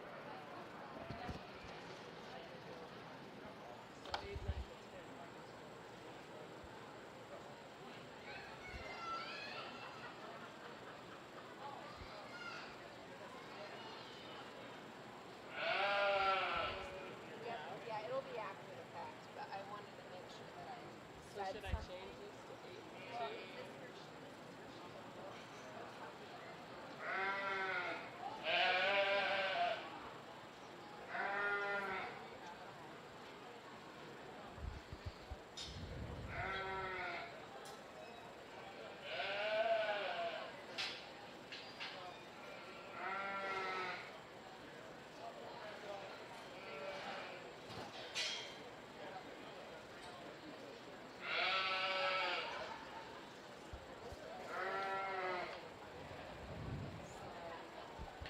All right, out in the ring, we have Jennifer Resch and Avery Smith, who are our 2 junior sheep showmanship exhibitors. And the junior showmanship is 4th grade through 8th grade.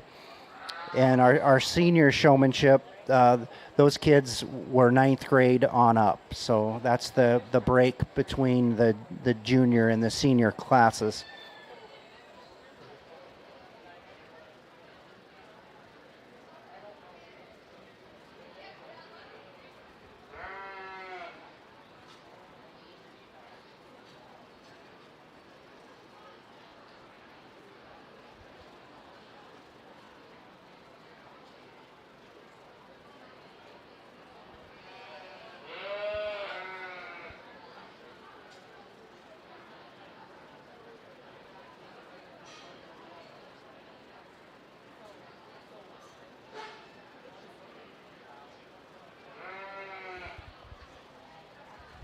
So these 2 juniors could have some competition. They did very well out here today.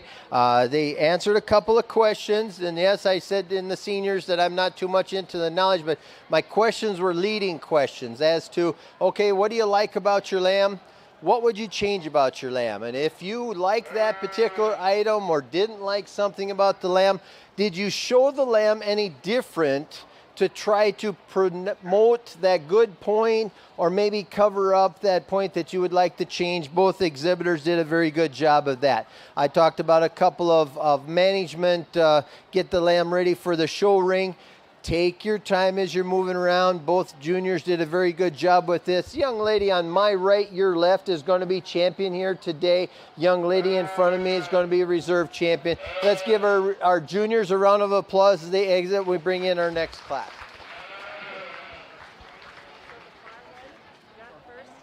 The taller girl was first and the shorter one was All right, so that's Jennifer Resch, our champion junior sheep showmanship, with Avery rounding out the class there, Avery Smith. So congratulations to those two gals there. How many Clover kids are there? We're going to do rate of gain. Are we going to call them back in here Oh. or no? What? We can call them back in if they're available to get their envelopes, and then I'll take a photo of all of the ones that come. For if you want to just call out these kids, For rate of gain. just say ask them to come in the middle, and looks like they already got it. All right. All right. Right now we're going to be announcing the sheep rate of gain, which is in your program. But if you don't have a program, I'll give a listing of those in the top, at least looks like top 10 for sheep rate of gain. And that was Caleb Frostestead. He actually had two sheep that were 0.85 pounds, 0.85. That is our champion there. Wes Radcliffe at 0.8. Caleb Frostestead had a sheep at 0.78. Wes Radcliffe had a second sheep at 0.75. Lindsey Grau, 0.73. Kyle Grau, 0.69. Avery Smith, 0.67 and 0.66. Michael Gonerman, 0.65. And Taylor Tunglin at 0.65. So 0.85 pounds per day, rate of gain. Great job, Caleb, with your two sheep there. Congratulations on that.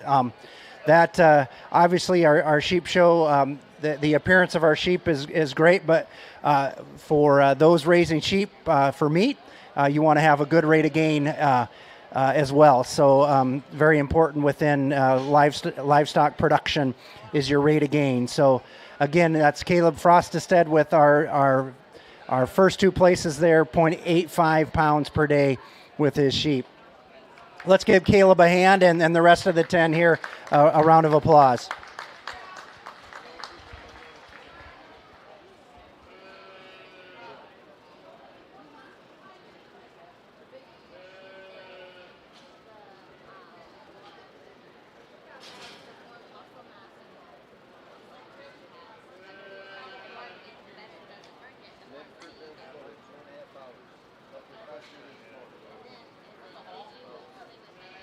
I was on 90. I only hit a couple of small construction projects. All right, we've got one Clover kid coming out here.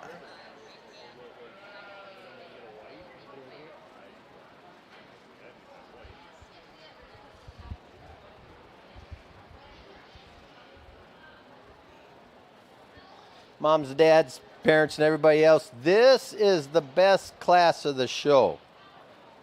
Why is it the best class?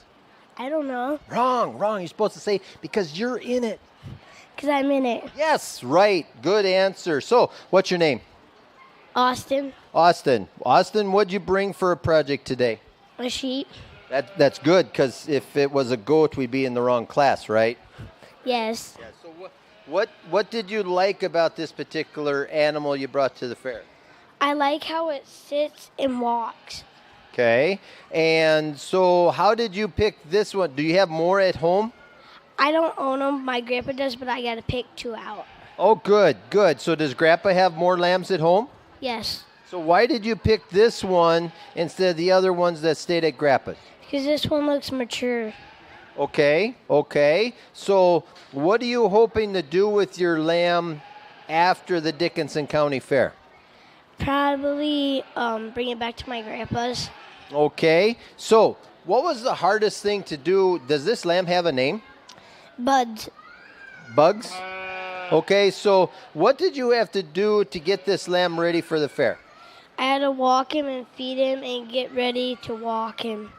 Okay, and wash them and get them ready for the Dickinson County Fair, right? Yes. Great. So, saying that, why don't you go ahead and show the audience your great project that you brought here to the fair. We may only have one entrant, but I think we need to give him a round of applause for his project that he brought to the fair.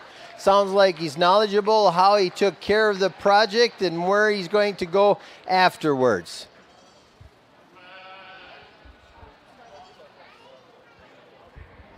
Great job, Austin. Now we have goats. The Goat Clover kids are going to come out and and showcase their projects. Looks like we've got 4 kids here in our Clover kid category. Oh, we got 3. 16 years ago, that's what we had. The very first goat show you guys had, you had 6 goats. And they literally pulled them out here and sat in the ring while we talked about what you're going to do for goat shows after this. Or is there something else?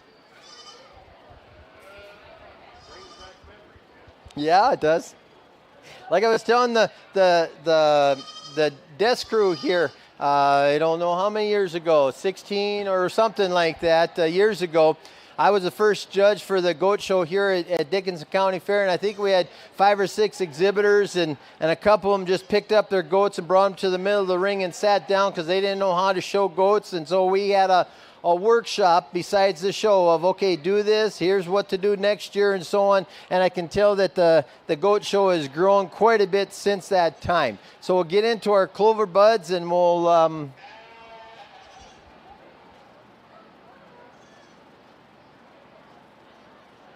okay, so what's your name? Amelia. And what's your goat's name? Rain. Rain? As in we should get some outside so the crops grow good? Yes. How'd you come up with rain? It was a rainy day when she was born, and her butt's brown like a muddy puddle. Okay, okay. What kind of goat is she? A Nigerian dwarf. Okay, so that's one reason why she looks a lot different than the 2 meat goats, right? Yes. So what did you learn about raising Rain? What did you have to do to get her ready for the show? We didn't really do anything. Oh, okay. So you didn't walk her around and get her ready? No. Oh, okay. So she's just normally a great project for you and just goes wherever you want her to? Yes. So do you have anything special about Rain? No. No. So are you going to, so do you have other goats at home? Yes. So how did you pick out Rain and the other ones had to stay home? Because she was the smallest. Oh, okay. That's a good idea. All right. So what is your name? Lennon.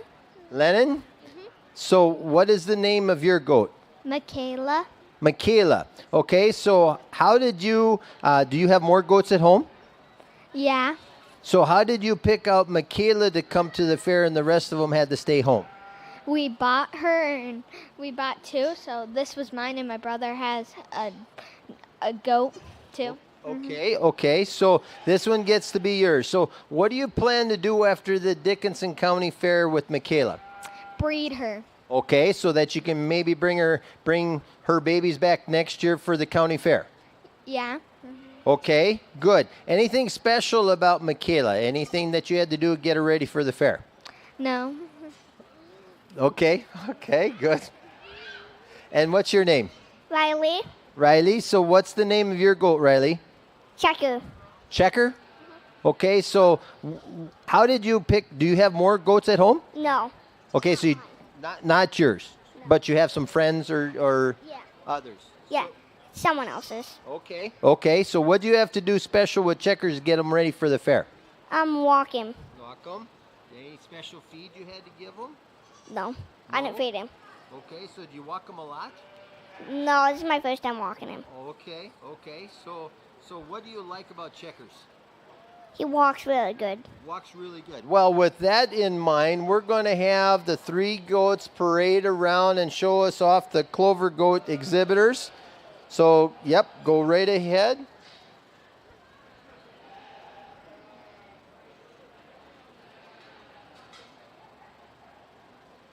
Let's give our Clover Bud exhibitors a round of applause as we start in with our first classes.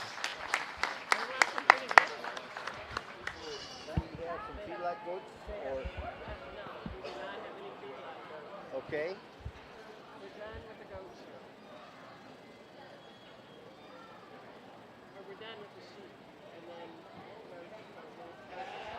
Is there a program? Yeah. Okay, the 2 feedlot are Over here? right there ready to go. Okay. No, we don't have any other programs. Are you done with the sheep show then? That concludes the sheep show, and we're going to get started with the feedlot project over in the corner there with the feedlot goats, and we're looking to round up some programs here for the goat show.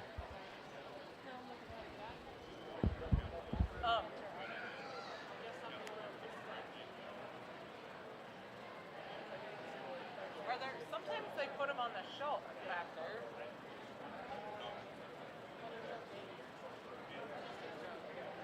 Ask Rit. Oh, I was like, I was gonna have, yeah. My luck, I'd shimmy over that thing and face plant. Yeah. Yes. Back here.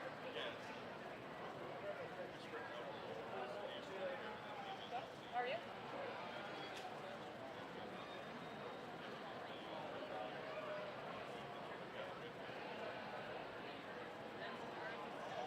I don't know how many we printed, but we need to probably print some more.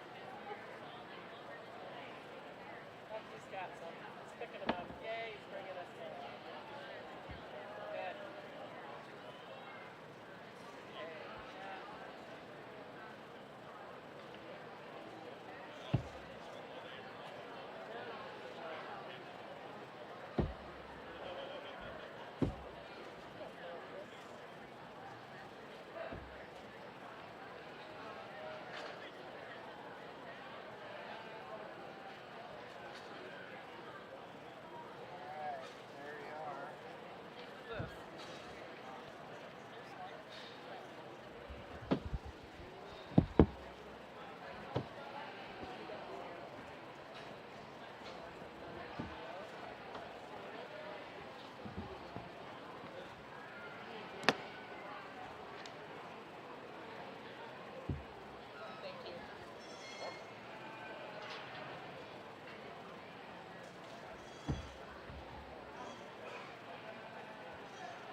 Done with what shows this year.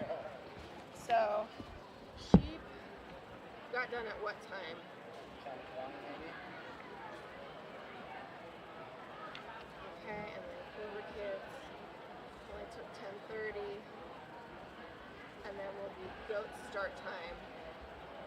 I want to look at the actual start versus the scheduled start. Why don't you write them on the programs? Because that will be even better.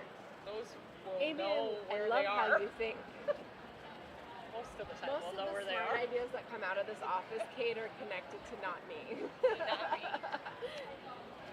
I have a couple good ones every once in a while, but Well, what's probably 10 minutes per class, maybe? these envelopes go. They're doing pre-plan right now.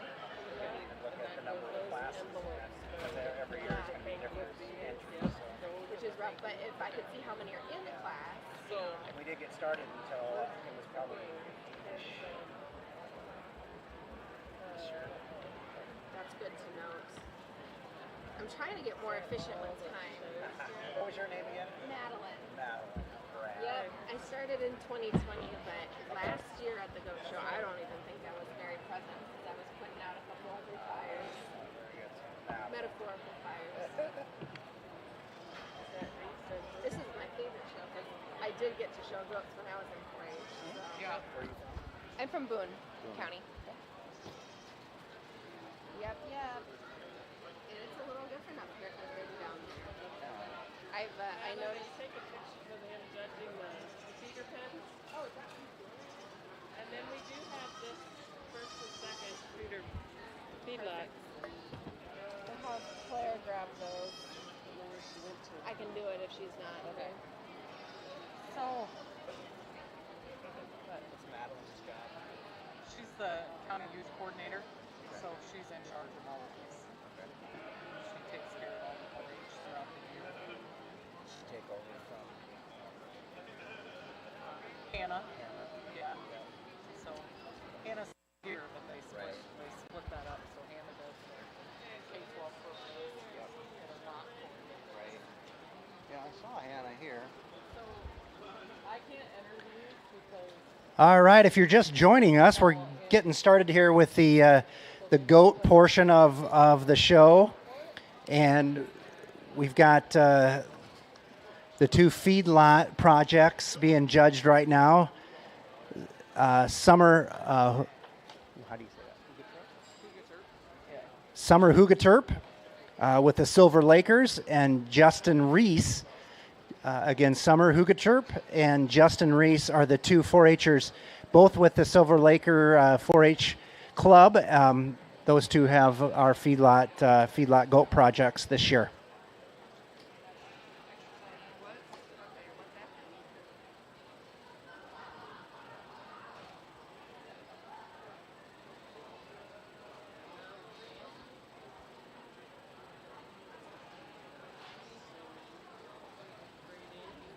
Looks like after that we've got 4 classes of our male meat goat,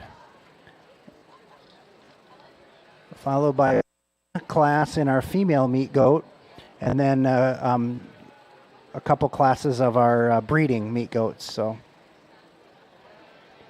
and then on to showmanship.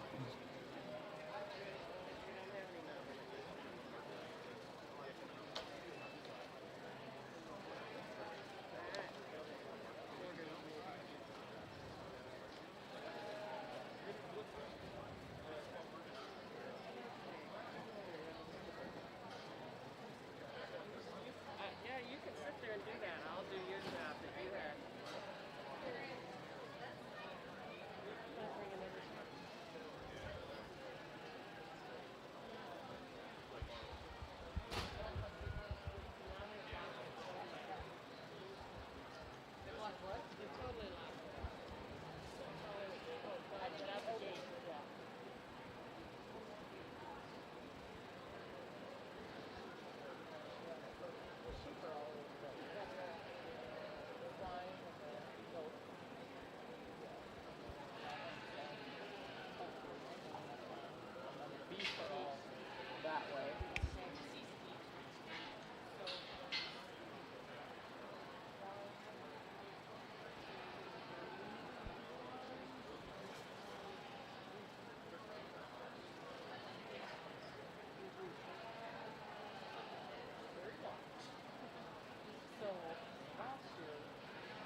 We got Champion Reserve. We got a set of sisters that brought in feedlot goats that we have here. Like I told both of them, in our goat market, we kind of crashed for a while, and then we're going to have an upswing in probably another week or two. About 10 days ago, our goats were selling anywhere from $3.25 to $4.50 a pound. This week they're doing $2 a pound. And I says, in order to learn about or be profitable in the goats, besides just have a hobby, we have to know our end market. So if you're going to go to a sale barn or you're going to go to a private buyer, you need to know what is it that they're looking for. And then you need to kind of raise your livestock for that. That's how we're going to make a profit, especially with these higher grain inputs, with our goats and sheep and all of our livestock. We got to know what is that product that our processor or our market is going to aim for. Both individuals did very well with their projects. They were accurate with their records on their feed and their timeline. They gave me suggestions on how they could change next year. I gave them a couple of ideas. So the young lady on my left is going to be our first place champion, if you will, in the feedlot. The young lady on the right side is going to be our reserve champion. Both well deserving of their placings that we have here at the Dickinson County Fair. And I give you kudos for being in the project this year, and hope and wish you luck for possibly next year entries. All right, yeah, let's give them a hand. That's Justine Reese with our champion feedlot goat, and Summer Hogaterp with our reserve champion. So we have market goats. Yep. How many classes?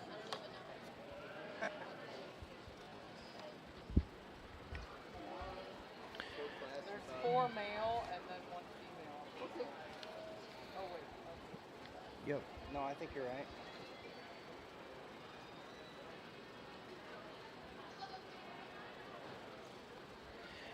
All right. Coming out in the ring is our first of 4 altered male meat goat classes. We'll have 4 classes. This is of course, our lightweight class, 60 to 65 pounds. It looks like in this class. Exhibitors showing goats in this first class are Ava Rashi with Silver Lakers, Caleb Frostestead with Groom and Bloom, Izzy Ostovic with Groom and Bloom, Tyler Wallace, Silver Lakers, Bella Barnhart, Silver Lakers.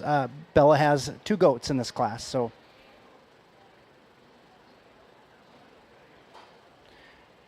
Ava Rashi, Caleb Frostestead, Izzy Ostovic, Tyler Wallace, and Bella Barnhart.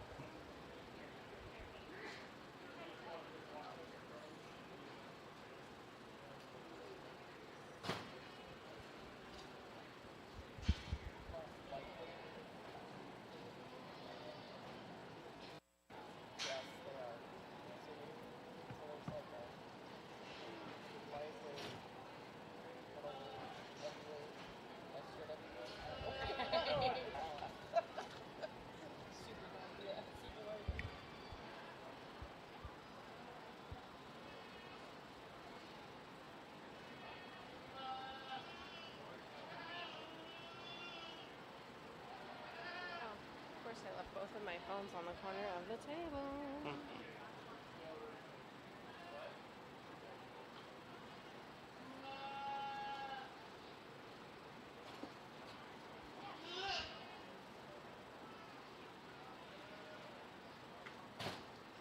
So who got,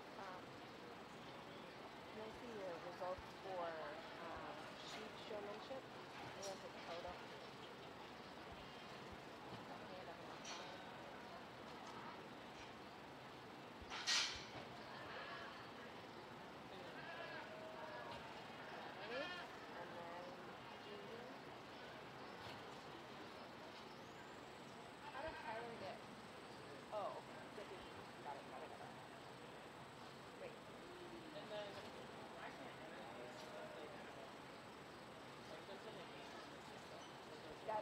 That's okay. So next year what's going to happen, we're just going to add a full college of this into the class in fair entry automatically because it's easier to do that way. And I'd rather just have it automatically enrolled, or I won't have it in online at all.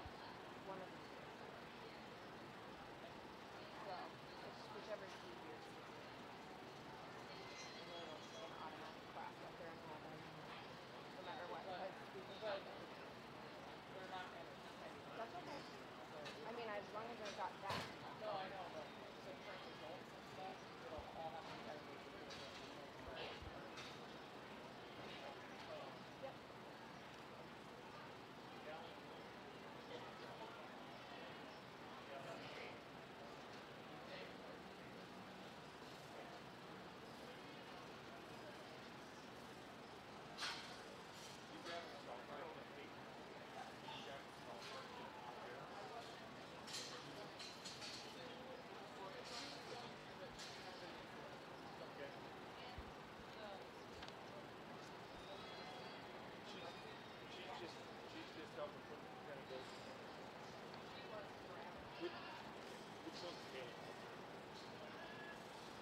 Caleb? Third one? Yeah, third one. Okay. Was that Kate? Kate Casey?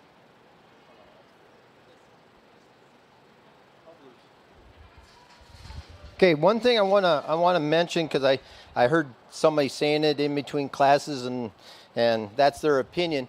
I gave all blues in the sheep classes because, in my opinion, the quality of the animals dictated a blue ribbon. It's not because I didn't feel like giving red ribbons, because there were, in my opinion, no red ribbon projects in that class. Likewise with the goats, I'm assuming, knowing past history, that the Dickinson County exhibitors have some excellent quality animals. Now, I don't guarantee that nobody's going to get a red, but in this first class, we're going to have blues on down the line.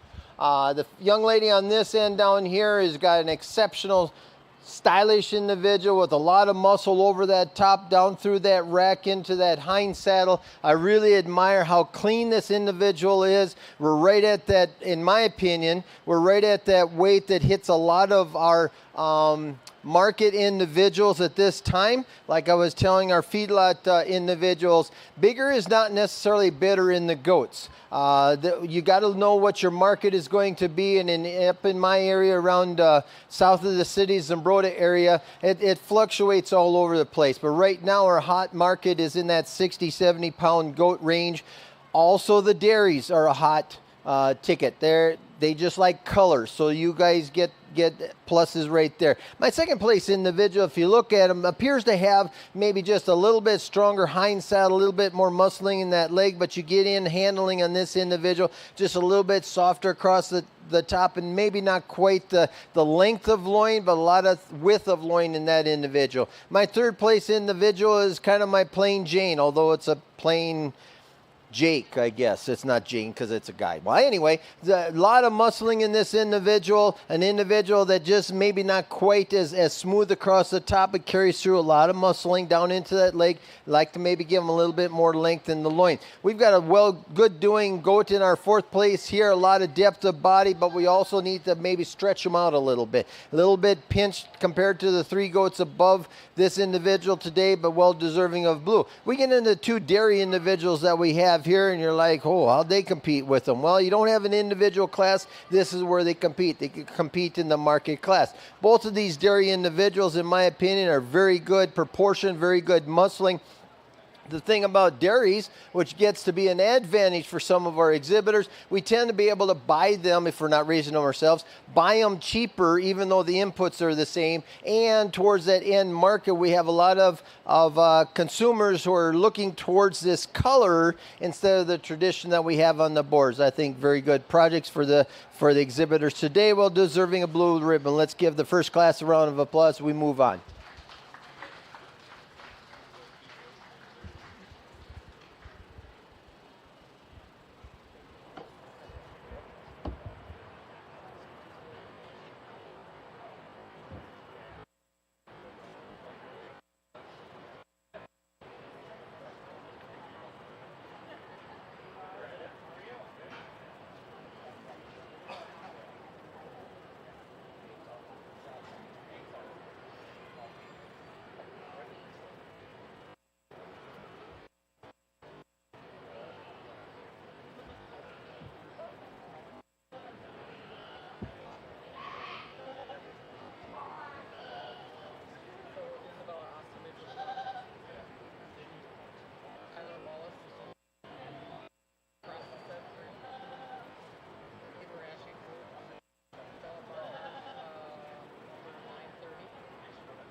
All right, the results of our first class, our lightweight class, male meat goat. Izzy Ostovic had our champion in the lightweight class, with Tyler Wallace being our reserve champion. Rounding out that class was Caleb Frostestead, Ava Rashi, and Bella Barnhart.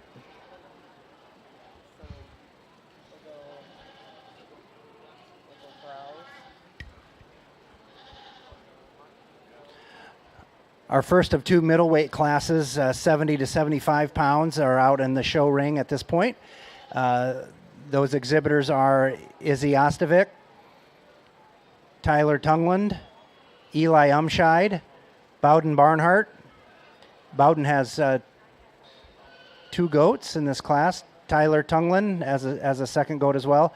Ava Rashi, Seth Goodell, and actually Bowden has three goats. So Bowden has three. Again, Izzy Ostovic, Tyler Tunglin, Eli Umscheid, Bowden Barnhart, Ava Rashi, and Seth Goodell.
I'd like to thank our sponsors for the goat show here, and they are Cooperative Farmers Elevator, Dickinson County Ag Society, Dickinson County Farm Bureau, Farm Credit Services of America, Iowa Great Lakes Chamber, and Jackson Feed.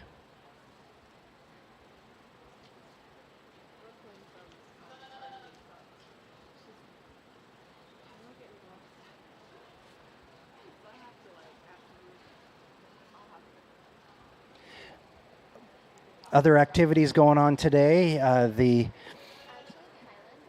exhibit building is now open. That's open from 10 a.m. to 7 p.m. every day here at the fair.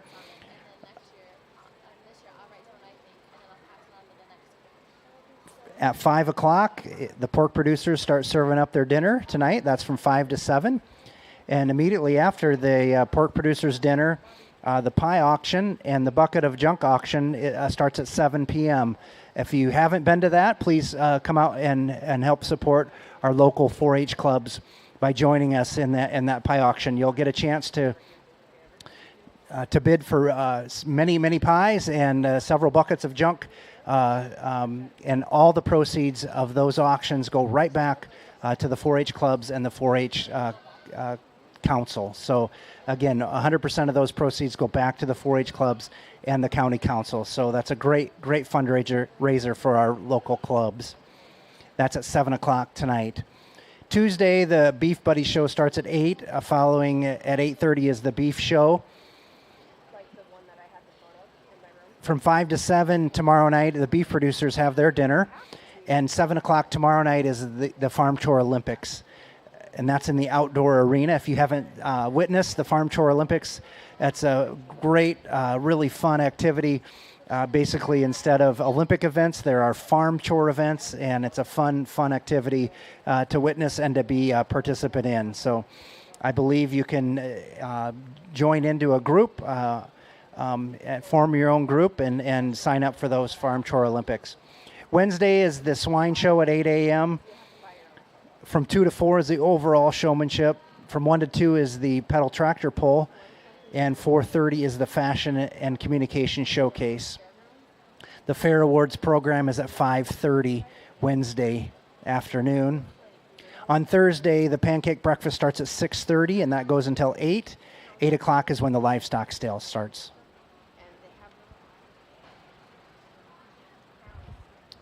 All blues in this class. We're going to start with the young lady on the far end. Not necessarily a overly stylish individual, but there's a lot of package in this. I'd really like the overall confirmation of muscling from basically the front shoulder all the way down into the hind saddle. We got a lot of width and thickness in that loin that carries down into the leg, giving it a very good side profile and muscle carcass that we can have down the road. Second place is very similar in pattern to our first place individual, just maybe a little bit wider sprung in that front shoulder, maybe not quite as smooth, gives up just a little bit in that loin down into the leg, but a very good doing, well deserving of second place. My problem goat gets to be into our third and fourth. It's dependent if you're looking at style, if you're looking at muscle tone.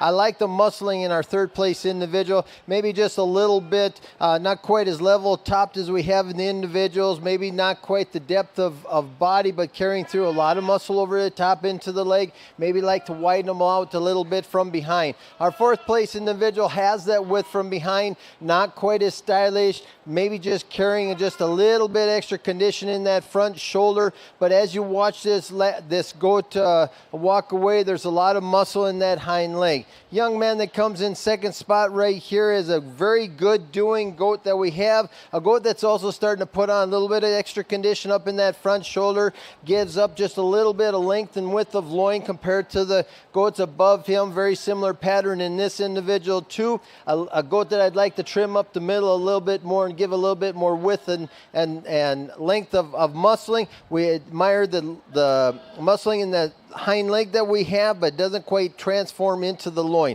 The red colored wether that we have here, a goat that I would just like to widen out just a little bit more to stay competitive. It's got the eye appeal of being something different than the other market goats that we have, just like to spring them out a little bit.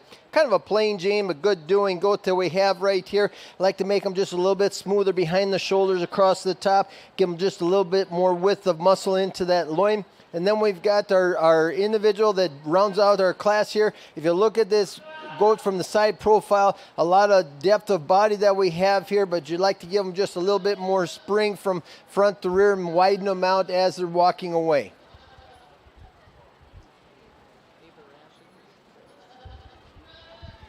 All right, let's give a hand to Izzy Ostovic with our champion in our first medium weight class.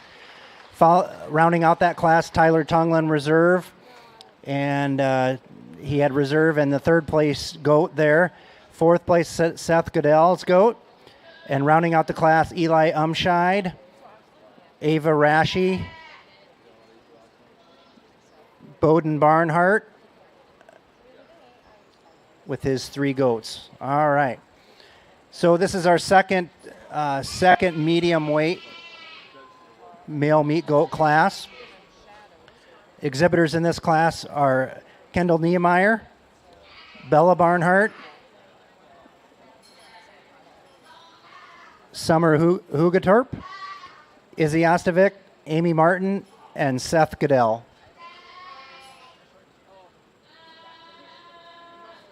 Yeah, we got a scarf. Somebody must have scarf. That's what I was wondering, how many? I got 6 and there's only 5 out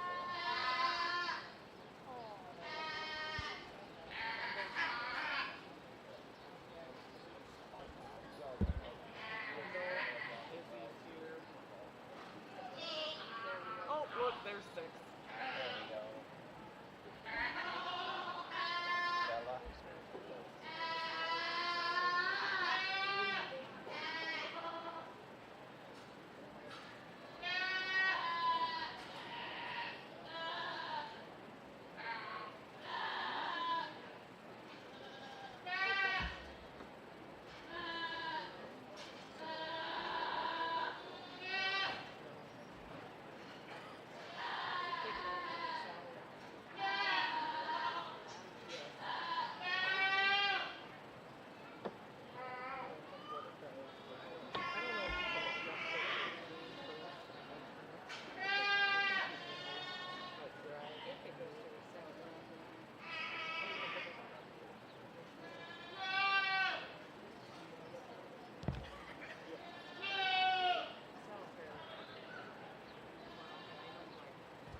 Again, if you're just joining us, this is the second of 4 classes in our altered male meat goat class. Following these 4 classes, there'll be 1 female meat goat class, and then breeding goats, and then our showmanship classes.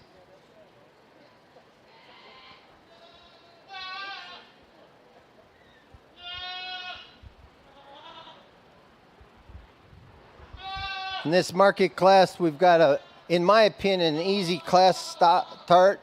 Young ladies down here has got a lot of volume of muscle, a lot of eye appeal. You can see right at that hip, that bulge of that leg muscle carries all the way down into that hock.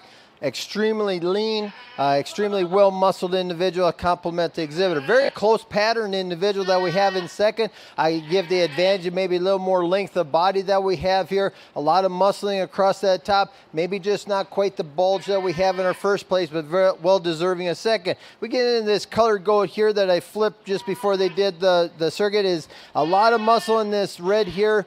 Just like to maybe clean them up a little bit. It's getting just a little bit soft handling, not quite the volume of loin muscle that we have above. The young lady right here in class, very similar to our top individual, but a goat that we'd like to maybe just give a little bit more bulge, a little bit cleaner from front to rear in this class. We have a nice plain Jane type of goat here, not quite the flash and style, but there's a lot of muscle in this package. Just like to maybe trim them up a little bit and give them just a little more definition to place higher today. And then we got the colored goat on the round up the class here. One thing we'd like to do is just give a little bit more muscle throughout the top of this goat, carrying through a lot of length of loin. Just like to give it just a little bit more volume.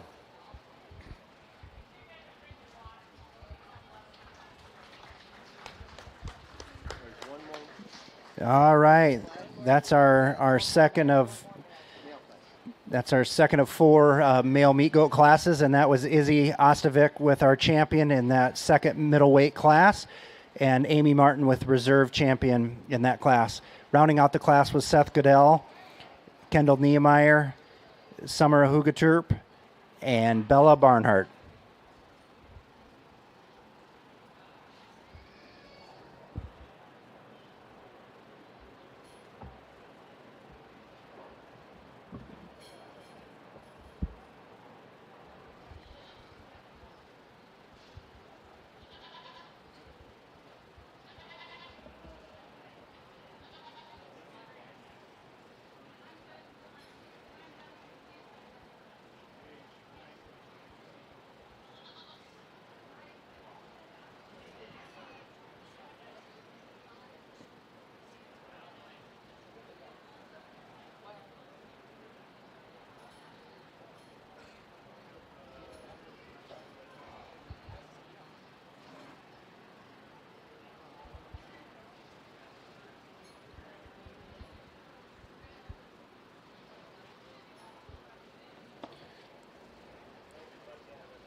All right, coming out into our show ring is our final male meat goat class, our heavyweight division, 90 to 100 pounds male meat goats. And entering the show ring is Amy Martin with Okoboji FFA, Nathan Goodell with Silver Lakers, Kendall Niemeyer with Silver Lakers.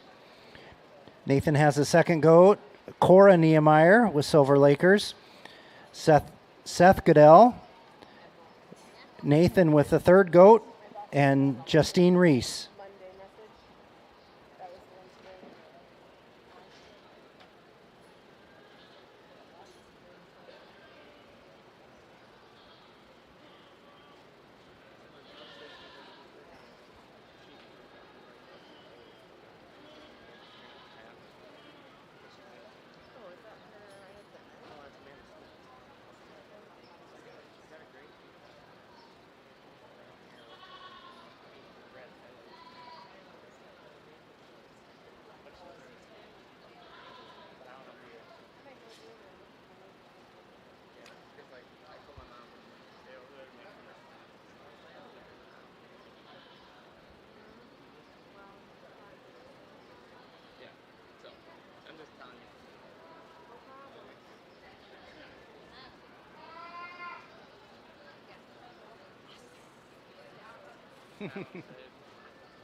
Again, I'd like to thank our volunteers, both for the sheep and the goat shows. Those that helped put on and organize today's show. A big thank you to all of you volunteers. The shows couldn't go on without you, so thank you for your help there. Also like to thank Explore Okoboji and Tim, providing our video live stream for today's shows and several other shows throughout the week. So thank you to Explore Okoboji and Tim for coming out here and putting on the video live stream. So if you're not able to make today's event here, you sure can watch it from your computers at home. I'd like to also thank Tim Larson, our judge today from Medford, Minnesota. Tim has been involved in the ag education as an instructor for over 40 years. He raises sheep and goats and chickens on his farm back in Medford. He's also the superintendent of FFA goats, the FFA goat superintendent at the Minnesota State Fair. So he comes with a lot of knowledge and experience. So we thank Tim for coming here again. He's been here several different times. In fact, he mentioned that he was the first judge around 16 years ago at our first, the Dickinson County's first goat show that we had here. So thank you, Tim, for coming here again and helping out with our sheep and goat shows. A special thanks also to our sponsors for the goat show, and those sponsors are Cooperative Farmers Elevator, CFE, Dickinson County Ag Society, Dickinson County Farm Bureau, Farm Credit Services, Iowa Great Lakes Chamber, and Jackson Feed.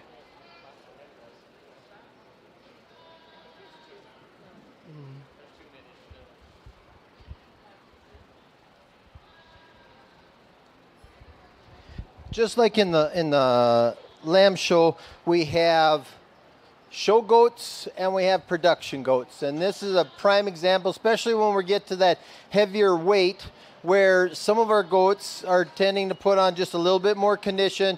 They're not quite as stylish and definite in their muscling as we had in maybe a couple of the lighter weights, but they're all very good quality goats. Doesn't matter if you're on the first or the end or the end of the line. This is all a very good quality class that I've got out here. My first place individual that I have in the class has by far got the most definition of muscle and staying clean at the same time. I've got some individuals down a little bit lower that probably weigh more, have more muscle in them, but they're also carrying extra condition.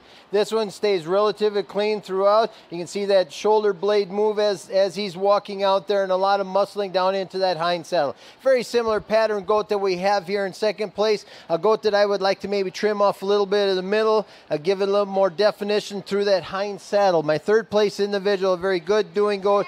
Not quite the length of loin that I've got in the top two individuals, but again, a good doing goat individual. My blackhead that we've got coming out here next, a very stylish goat here, a goat that could use a few more pounds to compete higher in this class, just feeling a little bit soft in that front shoulder and over the top. Young lady right here is a very good doing goat that's plain Jane in appearance, but you get in handling that individual relatively level across the top, not quite the muscle in that hind saddle. The black that we've got in here next is a lot of depth of body, but also a lamb that is maybe carrying a little bit more waist than I'd like to have in a goat at this particular weight. We've got probably one of the heavier individuals in this class, a lot of thickness across the top, but we're also starting to carry too much conditioning down in that front shoulder, not quite the length of hind saddle as we have a couple of above him. And the black that we finish out the class here, a very stylish individual, a nice side profile that we have here, but you get in behind,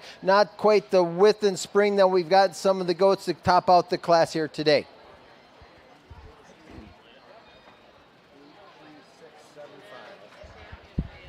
All right, congratulations to Amy Martin, Okoboji FFA, with our champion heavyweight goat. So Amy Martin with our champion, our reserve champion Kendall Niemeyer, and rounding out the class was Cora Niemeyer, Nathan Goodell,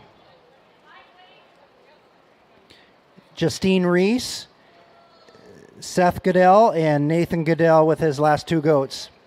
All right, now we have each of the four champion and reserve champions from our four altered male meat goat classes.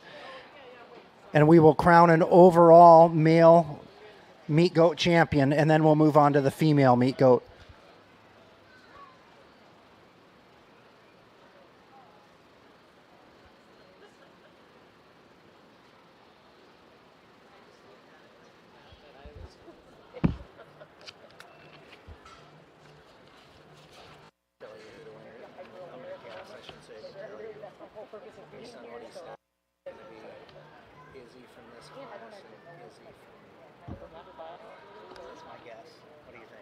I don't know.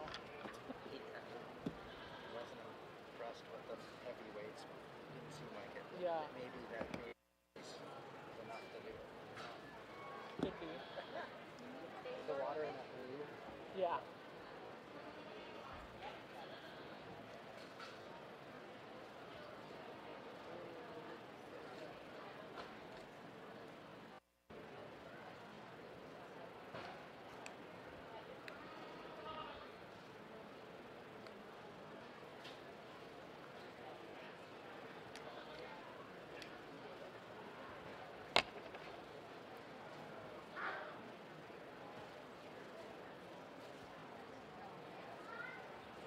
I was using my Kansas State University cup today, but I should probably make sure that's yeah, go ahead and cover that up. Yeah. I should have brought my Iowa one. Well, this one makes me look like, you know, I went to actually went to NACTA, which I did not. Which is, that is the national.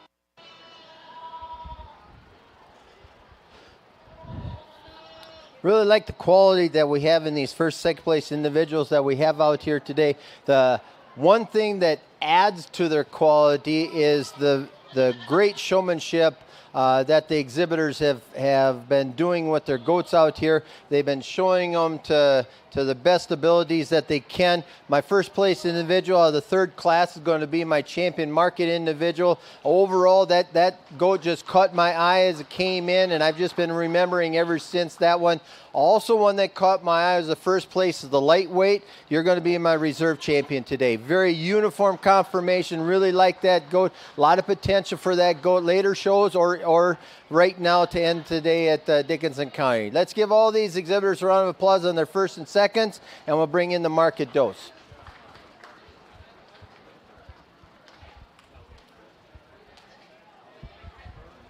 All right, congratulations goes to Izzy Ostovic with the champion male meat goat, and the champion came from the third class, so that second middleweight class, and the reserve champion came from the first class, that lightweight class.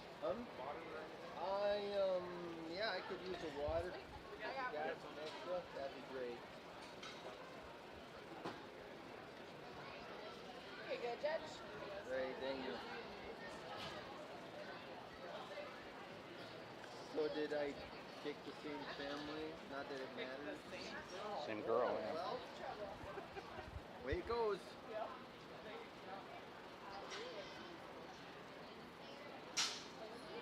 Now there's only one market goat class? One female meat goat. Okay. Yep.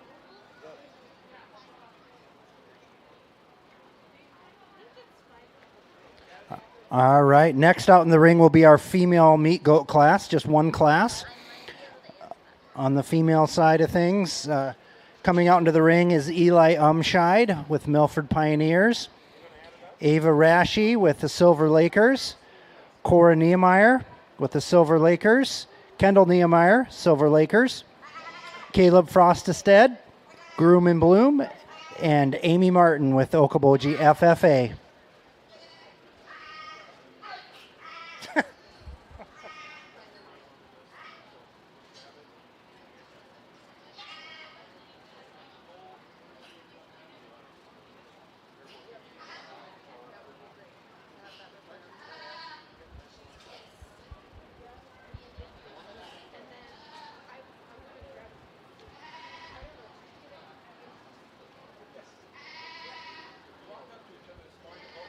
All right, Claire, give you one more shot to. You ready? All right, I'm going to have Claire Schulerman stand up and tell a little bit about herself. She is our 2022 Dickinson County Fair Queen. So, as he said, my name is Claire Schulerman. I am the daughter of Jeff and Rachel Schulerman. I just graduated from Okoboji High School. I will be attending SDSU next year to major in egg communications with a minor in egg business marketing and land appraisal. I have been a member of 4-H for 9 years now and FFA for 4. I have served as president, vice president, secretary of multiple different things. Currently, I'm president of the Milford Pioneers and the Dickinson County Youth Council as well. I have shown horses, cattle, goats, chickens, and rabbits. Horses would be my main area of expertise, though that's what I enjoy. And yeah, thank you for having me. All right, let's give Claire a big round of applause. 2022 Dickinson County Fair Queen.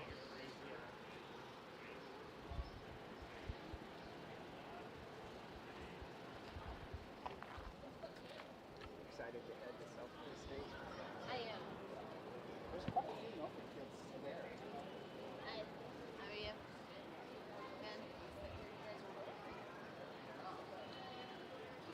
Yeah, you should probably be treated like I know. steak every night. And, I should.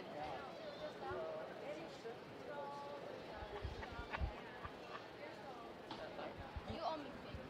I hate food. I bought her a whole bunch of stuff from Walmart. And just, bonfires out of where cheese. They have small flake, but they don't have anything else. But they weren't very prepared, I don't think. Oh, well, I know normally. I think they just have pallets of it. Well,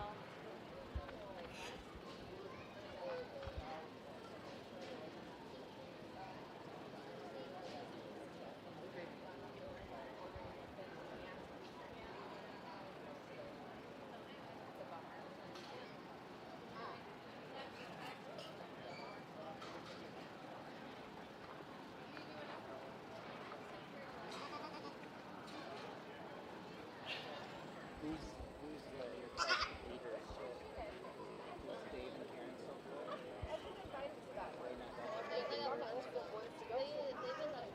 Mike?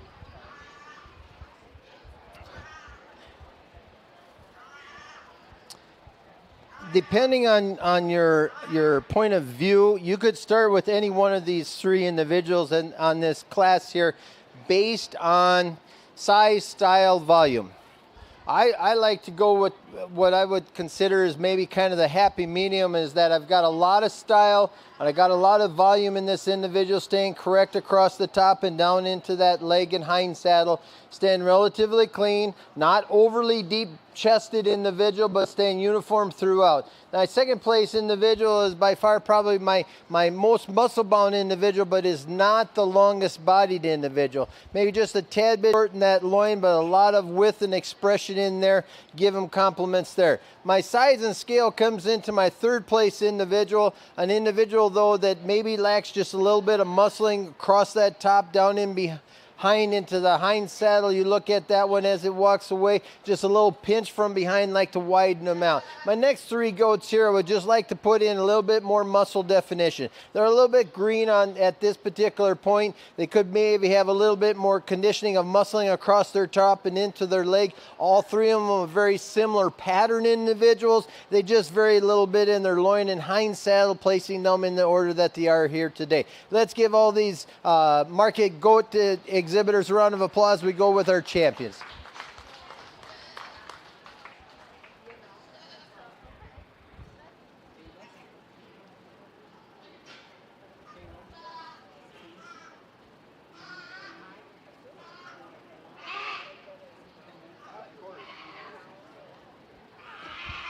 All right, the results of our female goat class, our only class with our female goats, was Ava Rashi with our champion. Reserve was Caleb Frostestead, and rounding out the class was Amy Martin, Cora Niemeyer, Kendall Niemeyer, and Eli Umscheid. We'll now bring out our leave out in the ring, our champion female and reserve champion female meat goat, and bring out our overall.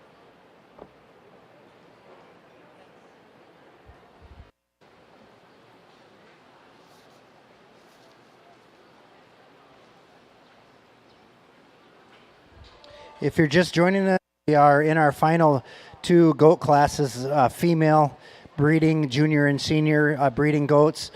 And then we'll move on to our goat showmanship. Our showmanship, we're actually going to have a senior showmanship, a junior showmanship, and then a novice showmanship, which the novice group will be first year 4-Hers.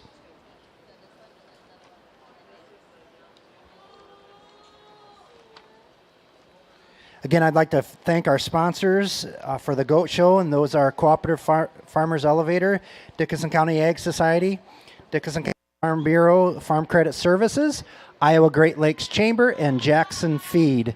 I'd also like to thank all our volunteers, those of you that helped organize and put on today's show. A big thank you to all of you to help the sheep and the goat shows for this year's county fair.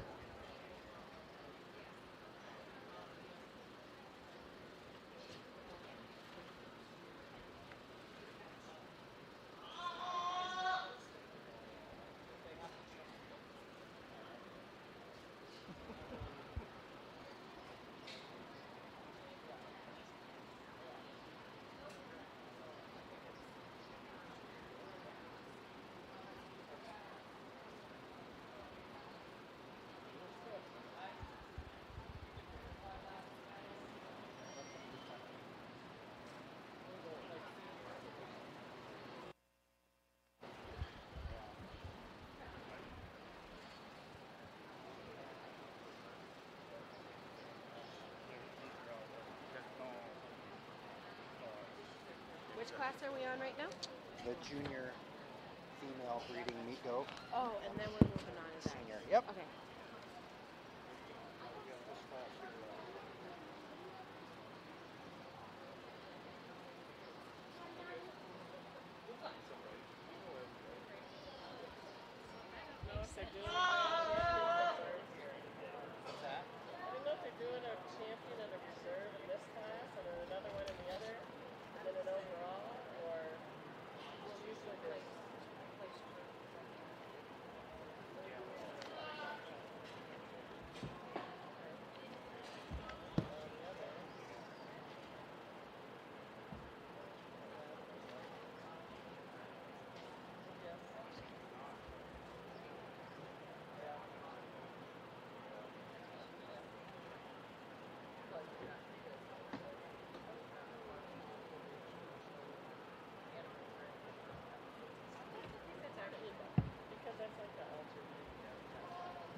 Now this dueling class, I really admire the top 3 individuals, not to slight the bottom ones, but there's some major similarities, but there's just a few tweaking differences that kind of like, okay, where are we going to go here? If you're looking at the side profile, that middle or the second place individual just looks like she just doesn't quite fit into this mix. She's just a little bit shorter body compared to the third place individual. She's much smaller than we have in the first place individual, but you get in and you handle that individual. She's got volumes of muscle across that loin and into that hind saddle. Now, yes, this is a breeding doe class, but I'm looking at the potential. How good are they going to pass on, hopefully, those genetics to their offspring? I really switched it at the last. This young man's individual here, I really like her overall style, flash, and levelness across her top. If I was to change her a little bit, and depends on how she wants to fight the exhibitor, I'd like to maybe just get her out just a little bit smoother on her back legs. But that's just the opinion,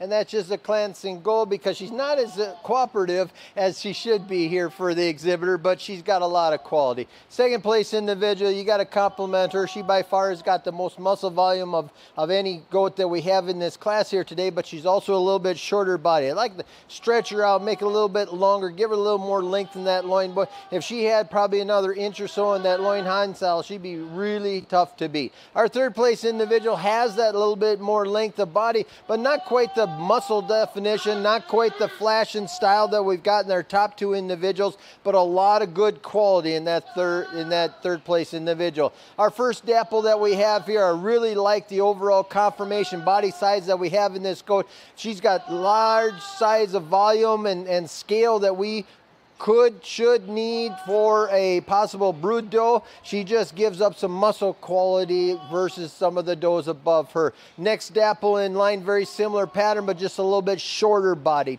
I'd like to lengthen her out. She's got excellent depth of body. She's got a great teat placement on this individual. I would just like to give her just a little bit more size and scale. We got more size and scale on the next individual, but not quite the correctness, not quite the volume of muscle and cleanness throughout the individual that we've got in a couple above here. We get into a couple of individuals down here. We got one here that's just a little rounding pattern, like to stretch them out a little bit, make her a little bit free and moving. The bottom 2 individuals, very good doing goats, good size and scale. Would just like to maybe stretch them out, give them a little more thickness, some muscle to compete higher in the class today.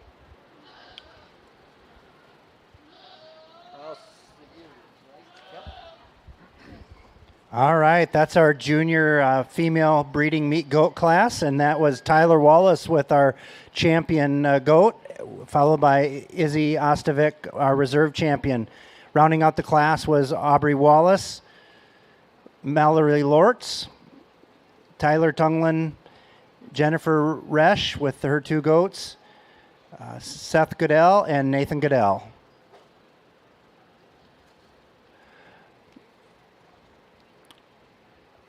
Our second female breeding goat class, our senior division, 13 to 24 months, is moving into our show ring, and Izzy Ostovic, Tyler Tunglin, and Seth Goodell are our 3 exhibitors in this class.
If you haven't hit the exhibit building, that is open now. It's open from 10 to 7 o'clock every day in the community building. Come check out all the 4-Hers projects for this year's county fair, many of which will move on to the state fair in Des Moines. So that's that exhibit building is open from 10 o'clock in the morning until 7 p.m. tonight, every day.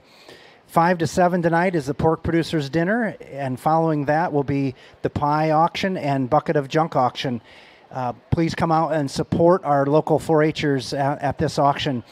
All the proceeds for these auctions go back to the 4-H clubs and to the 4-H councils. So it's a great fundraiser. 100% of the proceeds go back into our 4-H clubs, and you'll go away if you're the top bidder with a really good pie. So come out and support our 4-H clubs tonight at 7 o'clock in the Expo Center. Tuesday is the beef show at 8 and 8:30, followed by the Okoboji FFA lunch. Beef producers serve tomorrow night from 5 to 7. And 7 o'clock tomorrow night is the Farm Chore Olympics. It's a really fun event. Come enjoy some laughs as you watch our local 4-Hers compete in the Farm Chore Olympics. Again, that's tomorrow night at 7 p.m. Wednesday is our Swine Show. That gets started at 8 a.m. From 1 to 2 is the pedal tractor pull at the Expo Center. 2 to 4 is our overall showmanship contest on Wednesday. And at 4:30 is the fashion and communication showcase. 5:30 p.m. is the Fair Awards program on Wednesday. Thursday morning at 6:30, the pancake breakfast kicks off that day in the indoor arena. That goes to 8 a.m. At 8 a.m., the livestock stale gets started. Again, that's Thursday at 8 a.m. livestock show.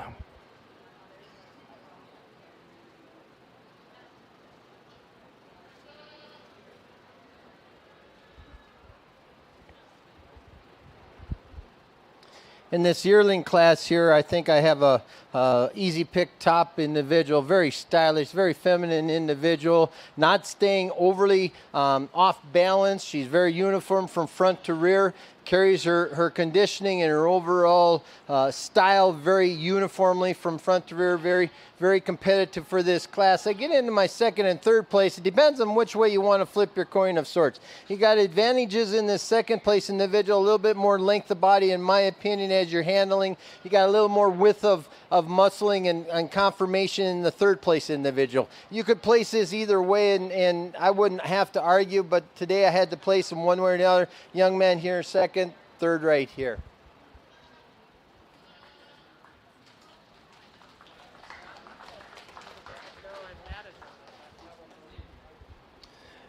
All right, that's our senior division, 13 to 24 months. That's Izzy Ostovic with our champion, Seth Goodell Reserve, and Tyler Tunglin rounds out that class.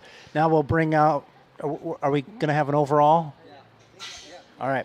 So now we'll bring out both the junior and senior, and we'll have an overall breeding goat champion.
In my estimation of this breeding show, when this yearling came out here, she just like bang.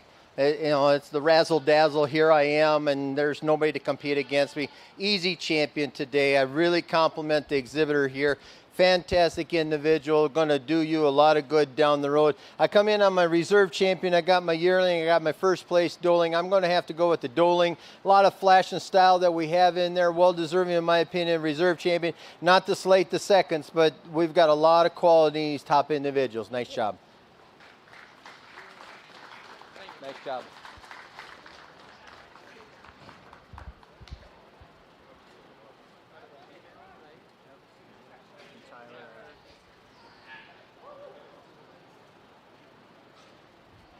So that's the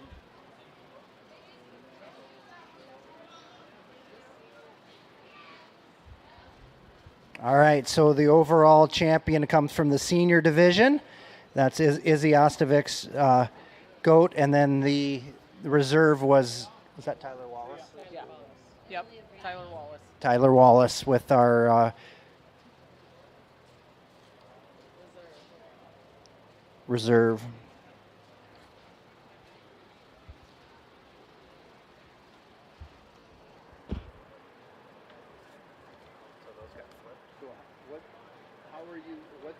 What's the difference between your juniors and novices? The reserve. Novice are first year. Ever? First Of year course. ever. This goat of Izzy's. Sure. Oh, got it. Good. Yes. Yep. Yep. That's from the junior.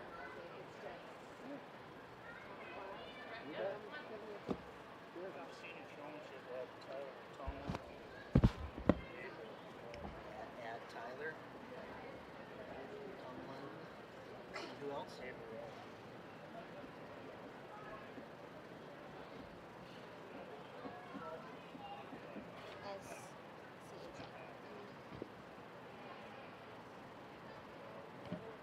And I think in senior on yours, yeah, Ava's on. Sorry, so it's not everyone going to sign up for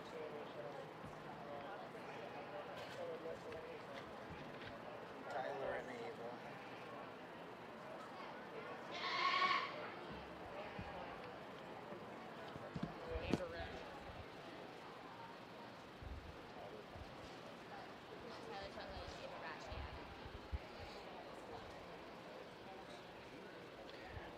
All right, we've got 7 exhibitors in our senior goat showmanship class. In this class, we have Izzy Ostovic with the Groom and Bloom 4-H Club, Kendall Niemeyer with Silver Lakers, Caleb Frostestead with Groom and Bloom, Amy Martin with Okoboji FFA, Mallory Lortz with the Milford Pioneers, Tyler Tungland, and Ava Rashi.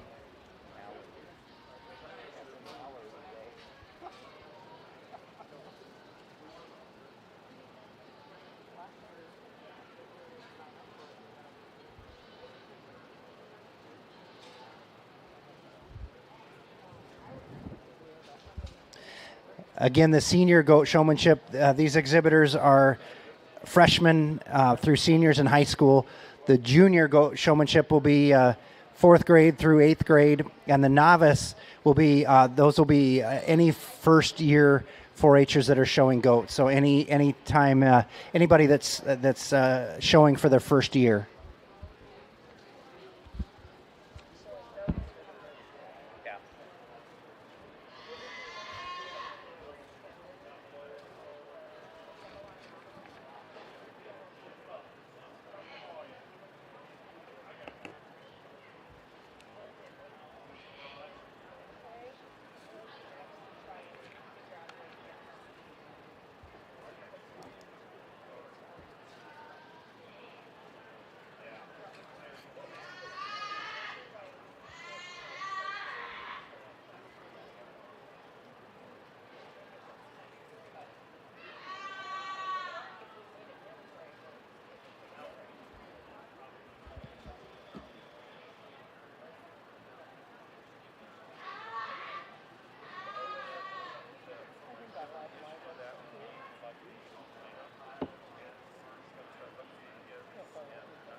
Do you have some? Because I probably have big earrings that I don't have. Do you have more rompers too? No, I'm running low on dresses. Totally steal some more from Brenna. I did. I went through her. Okay. Yeah. This when I was blue and maroon are gonna go together, but Okay, fine. I went with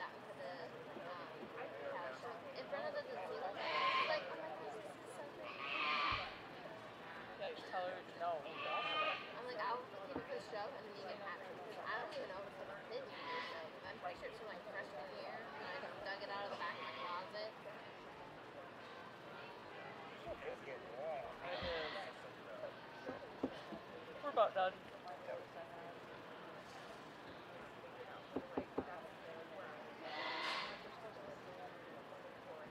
After I'm done with lunch, I'm taking a nap.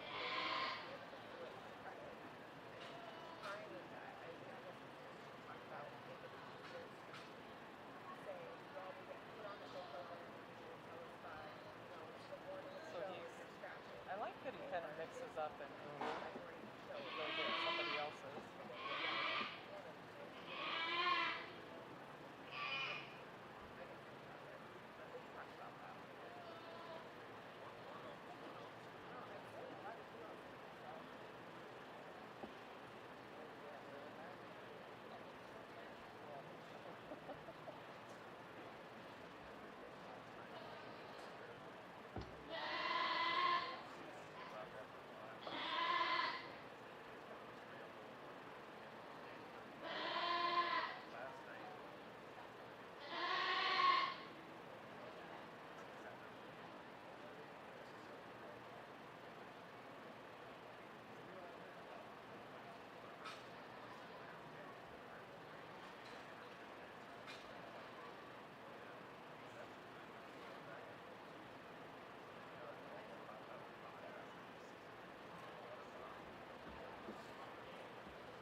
I got nothing.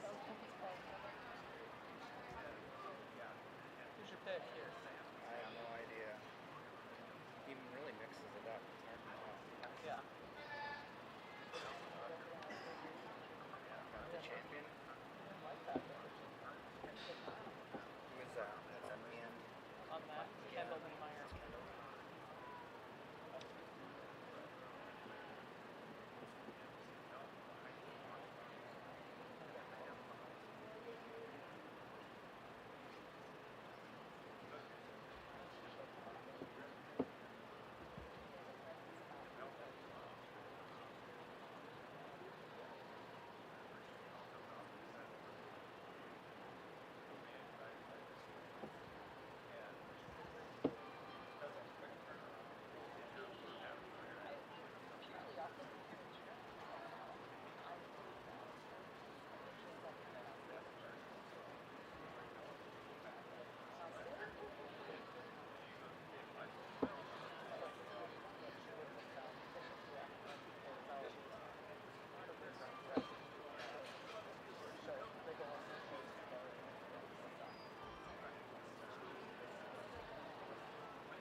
last one there.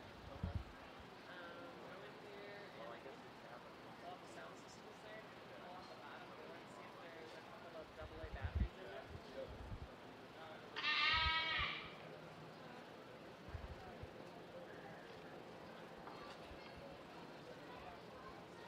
This must be a tough class for him.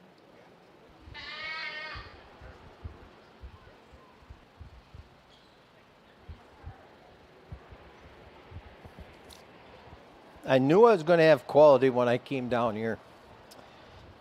The sheep senior class was really tough, but I tell you, they got nothing on you guys. This is by far my toughest senior showmanship class of the summer. Couple of suggestions. It's the show. What do you expect? They're goats. You know, one thing, you know, you juniors and novices that are coming in, take your time. Patience. You know, your goats and lambs and steers and all your animals you show, they can sense when you're keyed up. Yes, it's the fair, and so we're going to be a little wound, but take your time. You're not going anywhere. Judge is right here. Take your time. A couple of you more so than others just, oh, I got to move right. Got to move left. Oh, I got to show somebody else's goat. No big deal. That in itself wins you some points of sorts. Your animal, some of you in the audience have noticed that some of these animals, they must be comatose or something. You know, they're just like standing there. They don't move. You wonder if they're breathing. It's just because the exhibitor has put a lot of work into this animal, and that animal knows that once I'm set up, I stay there, unless my exhibitor moves me. Now, you could also tell when I traded animals that the animals knew they were having somebody else show them, and they didn't behave as well as the exhibitor. I'm also looking at, okay, some of you had breeding animals, some of you had market, so I was trading you around. Are you showing the market individual the same as the breeding? Back and forth. I think there was a couple of individuals. I forgot to ask this at the desk, but I'm going to do it anyway, unofficially. I got 3 individuals that kind of really, boy, they kind of, in my opinion, knocked it out of the park. They just, it didn't matter when I was looking at them. They was always looking at me, making sure that their animal is all good to go. Young lady that's going to be champion today is in the 3rd spot right here. Her doe is, like I said, I thought it was comatose. It was just like standing there the whole time. Very nice job. Young man with the dapple right next door is going to be my reserve champion. If that individual had just behaved just a tidge, yeah, you'd be here. Young man on the end, honorable mention, purple, don't have it, don't care. Very good job. Nice production out here. The other 4 individuals, very good job that you had out here. The only problem is your exhibit, not you, okay? So not quite standing and behaving as well as you wanted, but it worked out quite well. Yes, my 4th one will be 32. Okay. Perfect. Thank you. You bet.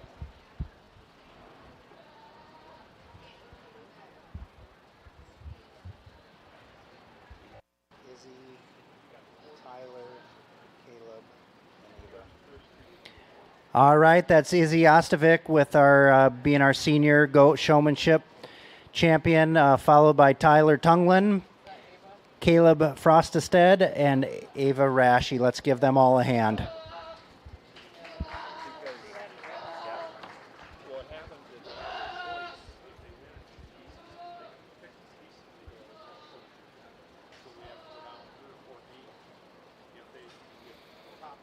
All right, moving on to our junior goat showmanship. We have 4 exhibitors: Cora Niemeyer, Jennifer Resch, Seth Goodell, and Nathan Goodell are our 4 exhibitors in the junior goat showmanship class.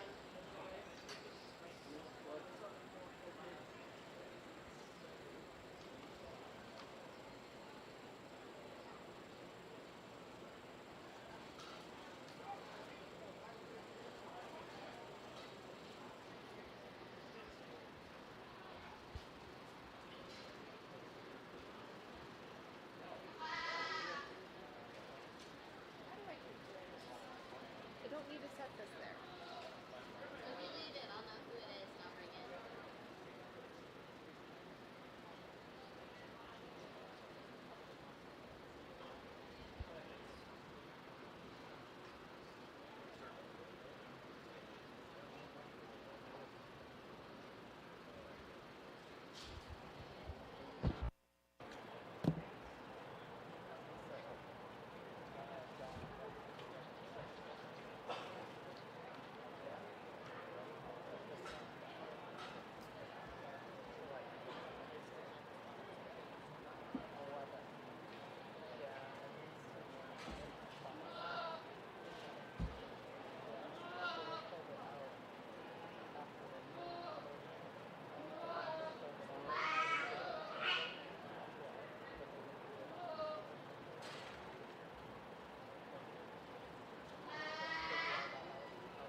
Before we end here today, I'd like to thank our judge one last time, Tim Larson.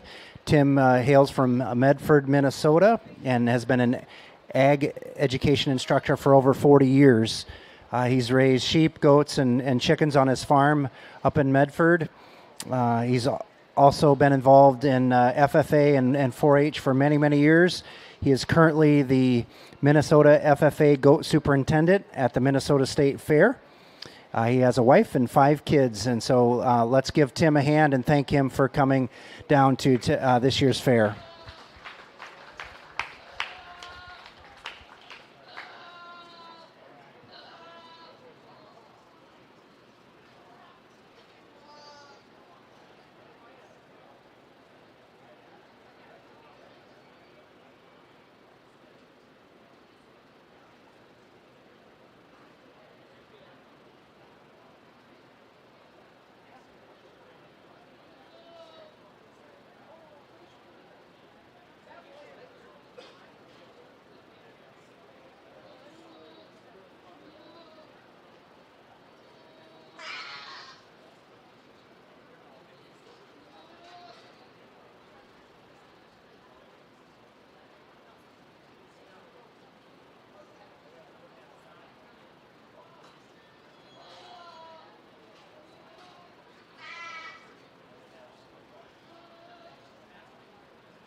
One or two? One? Okay. So, okay, doke. Sure. So, in this junior division, we're very similar that we're going through on the seniors. I'm looking for same items, your control, your taking your time as you're working through with the goat. You've properly clipped it, washed it, cleaned it up of sorts. All 4 of you had the ears clean. All of the seniors did, so that's the first county I've been to this year that you at least were that foresighted enough to make sure that that was done. So kudos to Dickinson County. The young lady that's going to be champion today is in 3rd spot down the line. Very, easygoing, kept control of her goat.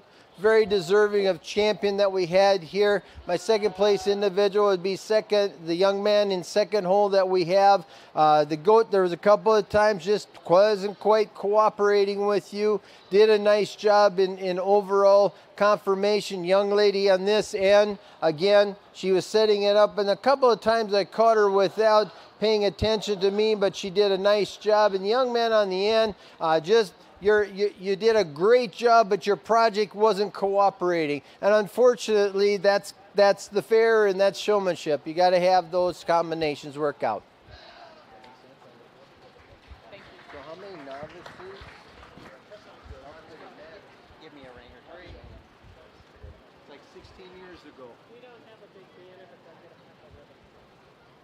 a All right, that's Jennifer Resch with being our junior goat showmanship champion, followed by Seth Goodell, Cora Niemeyer, and Nathan Goodell. So congratulations, Jennifer, on being our junior goat showmanship.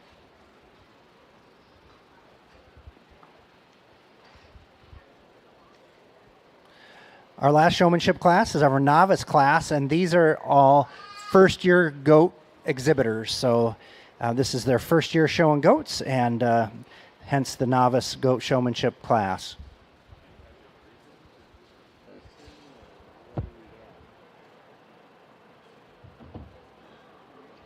What was that? Ribbit? They'll get a one ribbon the rest. This is last class, right? And then rate of gain. Right. All right, one last reminder on the photographs. If you were a class champion, please make your way to the outdoor backdrop just north of the indoor arena here for a photograph. Please bring your goat, your banner, and yourself, and we'll get photographs. So again, if you were a class champion, please make your way to the outdoor backdrop right after the goat show here, and we will get photographs for all of you. Thank you. For her breeding, Frosty hasn't gotten this? Okay. Jennifer just walked out of the ring. She just got done with showing. Yeah, but when we take the photos, I just need her sheet photos still. Okay. And Jennifer Resch, if you can hear this, we still need your sheep photographs. So Jennifer, if you could make your way after the goat show with your sheep, we'll get photographs of that as well. Thank you.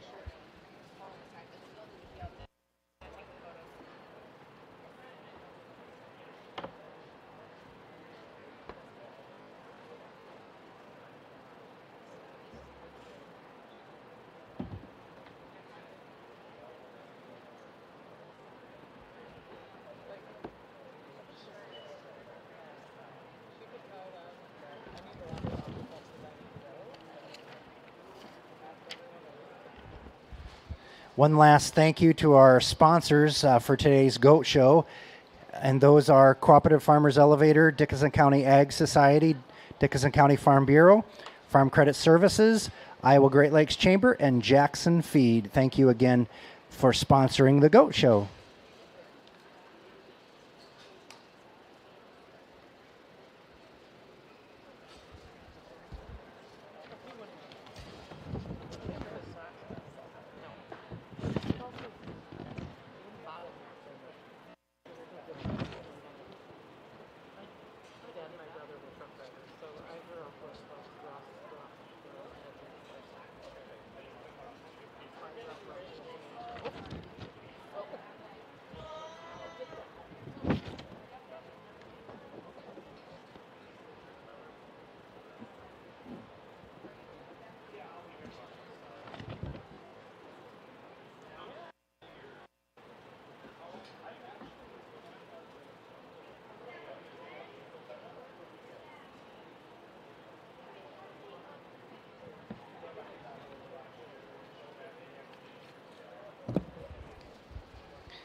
Our final class is our novice goat showmanship class. Out in the ring is Tyler Wallace, Aubrey Wallace, Eli Umscheid, Summer Hugenterp, and Justine Reese.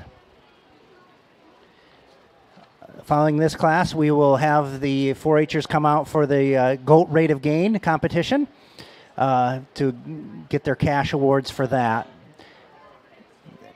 And after that, that will conclude our goat show.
started looking, but then I got sidetracked.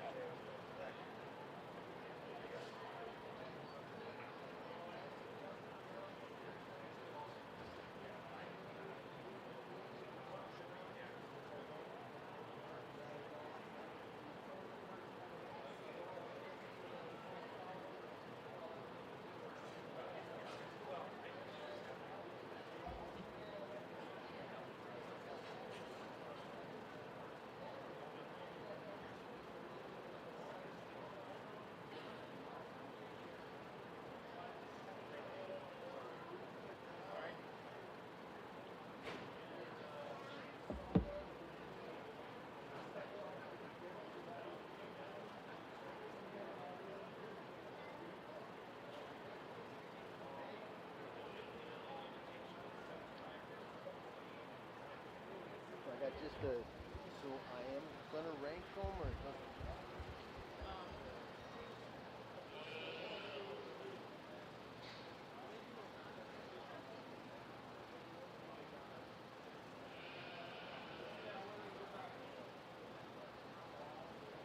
Okay, so in this novice group, this is nice to see where, okay, I'm a beginner. I'm not even sure of my activities. I just want to show some goats. And all 5 of these exhibitors out here had some very good advantages, and then they had a couple of things that either their goat didn't behave, or they missed my signal for setting up, or they moved right when they should have moved left. Just some of those extra things that you'll learn the more that you're going to show the goats.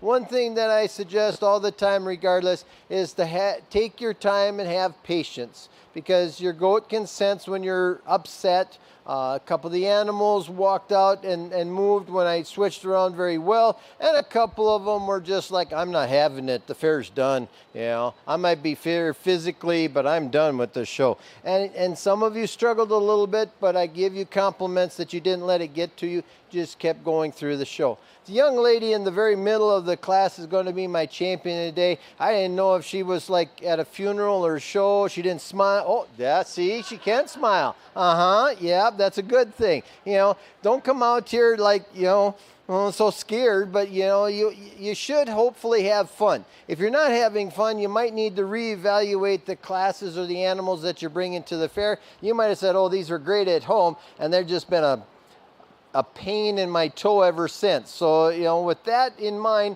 let's give all 5 of these novice exhibitors a round of applause as they exit, and we wrap up the goat show.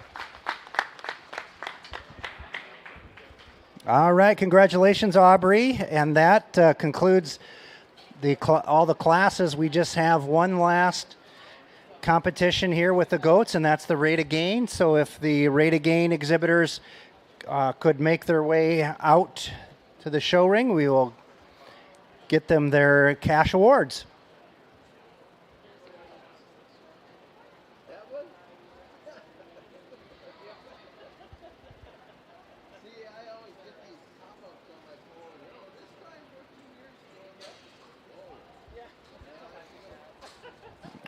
All right. The winners of the 2022 goat rate of gain, Seth Goodell with 0.64 pounds per day. Let's give him a hand. Kendall Niemeyer, 0.58. Justine Reese, 0.52. Nate Goodell had 2 goats at 0.51 and 0.50. Izzy Ostovic, 0.49. Seth Goodell had one at 0.48. Nate Goodell had a third goat at 0.45. And Caleb Frostestedt at 0.42. And Summer Hugasturp at 0.42. So let's give them all a hand.